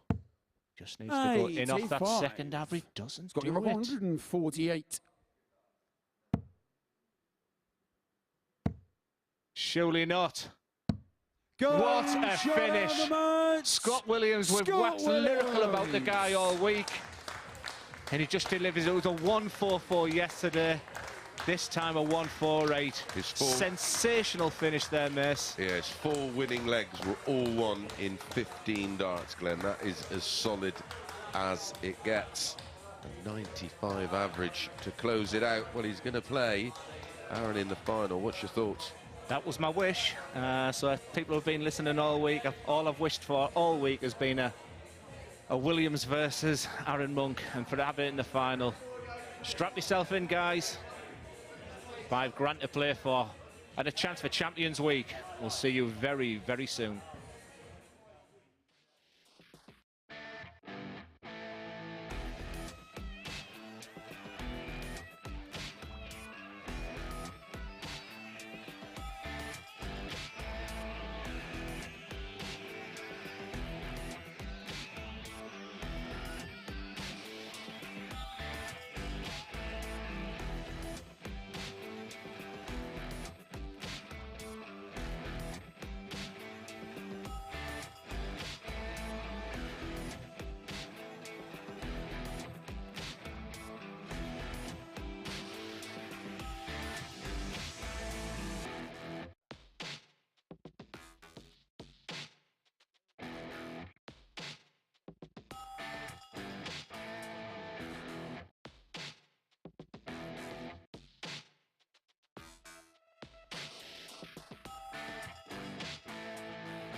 And so our final is set. Scott Williams will take on Arron Monk in our final here in week 9. Well, Glenn, that was some way to finish that match. He's a classy player. He's got the X factor. The 144 last night, the 148 tonight. Colin Osborne must be sick as a chip right now because, you know, he played his part, but he's got something special. It's the dream final for me, the one I've been wanting all week. So, yeah, kudos to Scott Williams. That was amazing. Well, let's have a look then at the statistics from that second semi-final, because Scott Williams, 95.14, that's kind of like his base level to a certain extent. Yeah, he's been averaging around about 97, but I mean, he's got 110 average in him. He's got his B game is what he should be working on now, because we know his A game is just sensational. But that finishing, it just highlights to me the skills and the attributes you need to get to the very top. 36% there on the doubles. Is that something he's going to have to improve upon in the final against Arron? No, it's 1 in 3 darts, and if you've got 3 darts in your hand, that'll be enough. I think 30%. I just think he needs to. I saw the eye of the tiger in him. I saw something different in him. There was no real blind 180s there. There was no bull 1 bull. I just saw someone who, as a pundit, if he gets through tonight, I think it makes him final for the champion of champions night. Well, Glenn Derwent has said it here first. Our final's about to get underway shortly, but before we do that, let's look ahead to week 10 here at the MODUS Super Series. This is the list of players that will take part, and Group A will see David Prouston, Franz Roche, Gavin Carling. Well, any good group's got to have Carling in it, hasn't it? Lucas Vennick, Scott Baker and Thibaut Tricol. Who for you would you say would be the favourite? That Tricol perhaps would be the player that would stand out amongst that mix. Yeah, I like Lucas Vennick. I think he's the German Gerwin Price is his nickname, so there'll be some muscle shown there. Scott Baker from 18 months ago was as good as anybody. For me, you know, Thibaut's the one that stands out for me in that first group there. Then Group B, Mike Gillett, Mike Warburton and Niall Cullerton. Whoever drops into Group B are going to have some task there against some really good, stiff opposition. It's just getting stronger and stronger. Mike Gillett's playing really, really well. I think he averaged somewhere this week, or county, I was reading about him. We talk about lovely throws. I don't think there's a better throw than Mike Warburton. He's an exceptional player. And Niall, that's a tough group. And then in Group C, we're going to see Dave Prinz, Josh Payne and Steve Haggerty. Josh is on his second chance saloon in this particular competition, but when he's on it, we've seen some fantastic stuff from him over the years. Yeah, could be some finals night with Arron Monk and Josh Payne. 2 lads with muscles like them two have got. David Prinz, solid as a rock. And Steve Haggerty's been playing on the Pro Tour an awful lot this year, and I've been sat with him, so... Yeah, that's a tough week. That's an exciting week. I wish I was staying. I know. Why can you stay with us, Glenn? A couple more days, possibly. Yeah. No, that's a great group. Well, Matt Edgar, Chris Mason will join myself up here in the presenter's chair for that 9:30 AM on Monday on Sporty Stuff TV. But let's talk about the final, because the players are slowly but surely making their way up onto the jockey. Scott Williams will start off as favourite, but we've seen this resilience about Arron Monk this week. Well, I was asked who's going to win it tonight, and I went with Arron Monk because I thought he had a full crowd coming with him. When I realised he was on his own, I said Scott Williams would win it. So either way, I feel like I've done my bit of the job. Arron Monk's going to be tough to beat. I thought he'd lost it when that game with Colin Osborne was rotten. It was terrible, you know, and I thought that's going to knock his confidence. He come back, he wins the next game. There was a spark. He's got gears. He's got gears that he's possibly the only one tonight who could maybe live with Scott Williams. It's going to be exciting. Who gets out the block the quickest? For me, just Scott Williams. Does Arron have to calm down a little because he got a little bit pumped up earlier? Is that just the way he plays? I'd like to see him pumped up to the max, and that's why I thought he had his crowd with him. He's just one of them players. Maybe controlled aggression. Maybe the boring does us coming out there. I just think he's better when that adrenaline is running through him. That I want this, you know. And he does. Both players want a big prize. Mm-hmm. You know, this is worth winning there, and both of these players, I can't wait to get downstairs to commentate on this. Scott Williams was really relaxed in that semi-final. You didn't actually see it on camera, but he was flossing behind the hockey at one stage. He just absolutely just loves this environment, and with a crowd in as well, he just likes to play up to the masses. Yeah, he does, but I also, when they went game on, I saw something that I hadn't seen since Thursday, and I think your alter ego can stay and be that bull 1 bull when the time's right. I just think he's here to win it. Sticking with Scott? Just.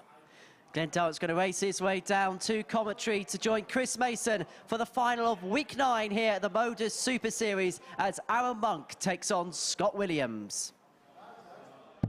Thank you very much, Henry.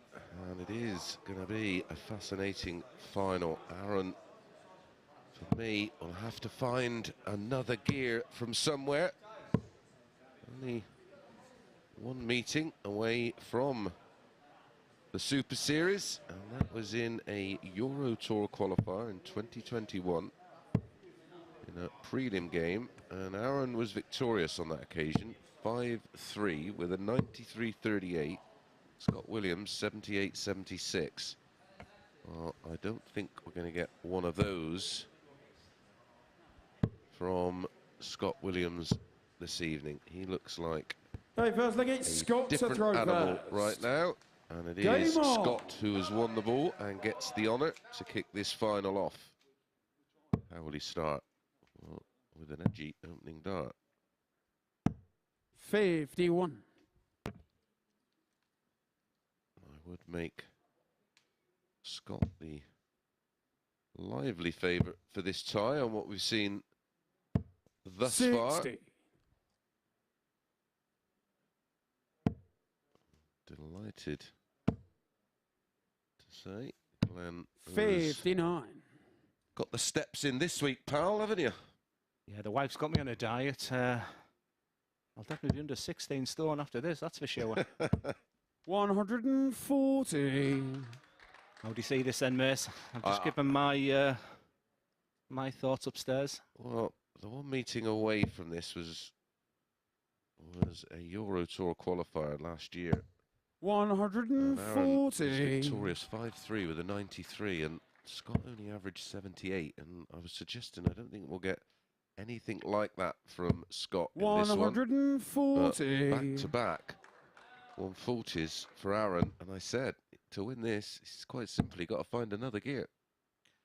Maybe 2 or 3 gears, and what I said upstairs is if there was a player tonight that had the gears, you know, the guy, you know, if you look at his CV, he can play darts. If anyone's going to take on this wonderful talent. 47. And as he timed his run to perfection. Scott, you require I thought it was dead and 111. buried during that Colin Osborne game. You know, how do you bounce back after that? But with these best of 7s, you just need a spark. Yep. Oh, you just need to 55. put a streak together. Arron, you require 114. These are turning points. 114s changes everything. And what a start that is. He's been dreadful, but it's his favourite double. 94. Scott, you require 56. He'll be sick over that because the way they've been hitting this 56 mark. Game shot on the first leg. Unbelievable. That's Scott one of the Williams. stories of this week. Yeah. I call it this and that. Clutch finishing. That's what I try to say to people. Pip, pop, bing, bang. And it's just been absolutely awesome this week. And Well, secondly, it's Arron to throw You've got to first. put the hours in and just replicate those shots over and over again, so they're almost done on autopilot. You at your very best around those kind of numbers, pop, pop. You knew you weren't coming back. I knew I 140. couldn't live with the Van Gerwens, the prices, the scoring, but I could hear the commentator saying, Durham wants 201, we know what this means. And then as soon as I had a sniff of a chance, and I used to pretend I was James Wade. And that's what I've seen this week with so many players. It's been very impressive. 58. Yeah, James Wade, anything from 70 to 130 is deadly.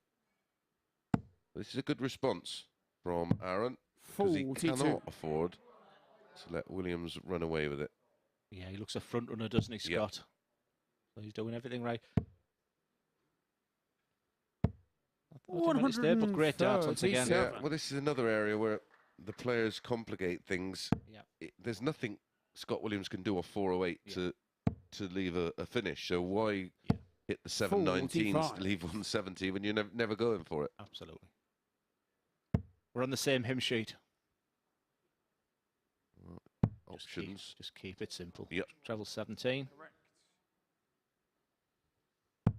96. We'll do nicely. 70 after 12. A nice 100+ average. It's Scott leading, but he's averaging in the 70s. 140. Arron, you require 70. little to no pressure on this. He's found the treble 10. Double 10. 50. He'll be back. He'd be back. But if it's glass half empty, he'd be thinking, don't take me to double 5. Yeah. Not even got to enter the thoughts. 85. Still Arron left required himself 20. a bit to do, so I expect Arron to pin this one. I expect him to miss double 10 and hit double 5 if my stats are right. He loves a double 5. Game shown the second line. leg. And that's when stats Arron don't lie. Monk. And he's the best on double 5 this week.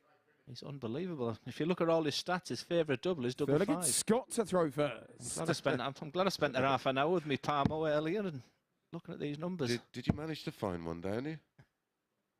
Never. 140. Religious if it was, I wouldn't touch it. But it's game on in this final. A juicy £5,000 to the winner. And Well, this chance. is a £2.5 grand money racer, isn't it? Absolutely. I say I'm not sure that Scott would have.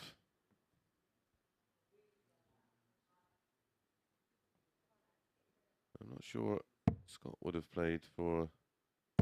Well, of course, winning a Pro Tour. Yeah, 94.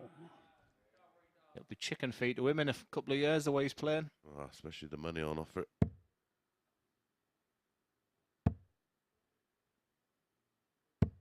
It's the brand of darts now. Yep. I went on to a national quiz show last week, and unfortunately I can't talk too much about it, but the presenter was going on about darts, fat belly versus even fatter belly, and I went on a real Jeff Stellan rant. Good for you, mate. But then the woman went, the producer went, I wish we were taping then.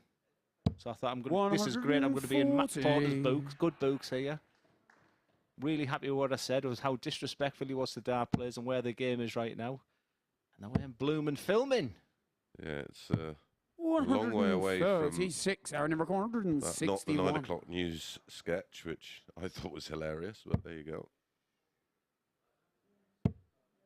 That's what I told them. Yeah, it did some damage. 100. That stereotypical. Scott, you require Big 48. moment.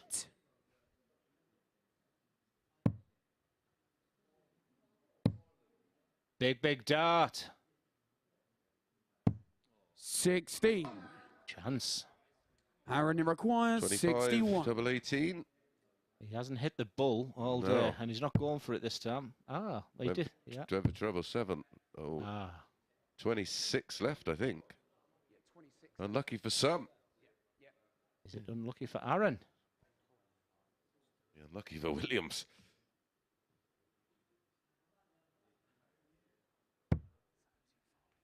$41. Yeah, just lost his. Scott, you require 32. Yeah, just lost his way there. It still has to be hit. And he's moved across the hockey many times this week, and somehow. Game shot in the third leg. Scott Williams. When it's your week. Yep. It is your week. As Dennis Priestley always said, if your name's on bot, lad. Fourth leg, it's Arron to throw first. Was he a tight Yorkshireman? Thanks for that one, does it? Oh, I can tell you about Martin Atkins and. Oh yeah. Long pockets, them boys. 59. Short Well, arm. put it this way, him and Phil, they used to always be there fairly early in the venues. Couple of cans of John Smith's. What a start. 180. And they'd play cribbage all day. They wouldn't spend money at the bar, that's for sure. Cribbage.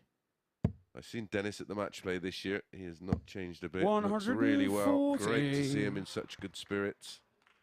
What a player. Oh, my goodness. How would have he gone today with these boards? Yeah. I wouldn't have gone bull versus one bull against Dennis Priestley. He wouldn't speed up for anyone, would he? No. But Taylor wasn't the quickest, was he? No. Well, people don't talk about how slow because he was that good. When you stand behind him, he's. There was nothing worse than standing behind him. Oof. 119. Perfection, but he will take that down to 117 to break throw. Two This trebles could be minimum. all over in the blink of an eye, Grant. 100. Frustration because the first dart was perfect, but Yep. Mace has talked about the sort of the trajectory, the lie of his darts. It's not conducive to Scott, you require 117. No. He's gone to the other toilet this time. 17. Tops for a 3-1 lead. 97. Arron, you require 144. Suggesting there, Glenn, he didn't quite get to the end of his throat. The big change yesterday was a 144 by Scott Williams. He's got to go changed everything. He's got to go treble 16 here. I love that dart. Oh, bull. 94. So would I. I would love to see that again. What an effort. I'm Scott, thinking 48-36. He's done it a couple of times. I've stopped predicting him. Game shot on the 4th leg. Scott Williams. A 13-dart break of throw. Let's have a look. No, it was out the... That was about the closest he's got Scott to throw first. Game on. It's going to be even tougher now for Arron. He's going to have to break. Well, what's impressed me, Scott Williams was absolutely nowhere near this level early on. There was not a flicker out of him. Just completely stayed stoic and focused on the job. 32. And look at the average now. He's put some, what was he around, 78? Yeah. He's put 15 points on it. So that tells you what kind of numbers he's been punching. 100. And that tells me about his character as well. It tells me that when it comes to an Ali Pali, when it comes to a Grand Slam of darts, when it comes to these tournaments, he's got this serious side to him. Yeah, and adversity is not going to make him drop his head. Absolutely. He's got it. We've used the term X Factor. I've got so many superlatives here for him. The skill level, the attitude, the arrogance you need. Yeah. Balance is good. I've just said upstairs, if he qualifies tonight, for me, it makes him favourite for Champions Week. Yeah, it's hard to disagree. 78. Scott, you record 156.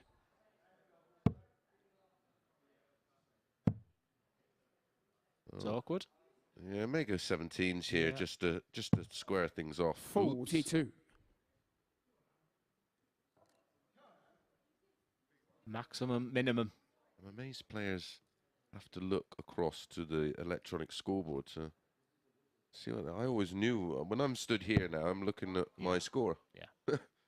I think sometimes dart players know just 42. Double check maybe. Collaboration, reset, 140. Habit, so many things. This would be a great way to finish a fabulous competition. Tops. 94. Typical Williams, wouldn't it? Yeah, it's interesting after having such a long time away from the game and then coming back playing, how quick you lose that ability to count.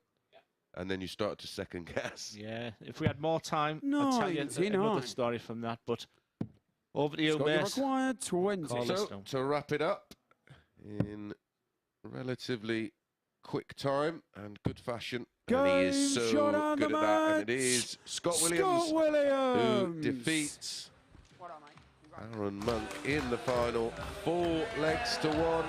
It was an impressive response from a poor start from Scott Williams. Yes, I think he's been a standout player. He's had moments this week where it's more concentration and focus rather than anything else that sort of superseded that. I think the best player of the week, you know, big shout out to Lee Cox, big shout out to Colin Osborne. It's been a great night. Arron Monk went all the way to the final. So many positives for many players. But it's the guy with the X factor that goes through.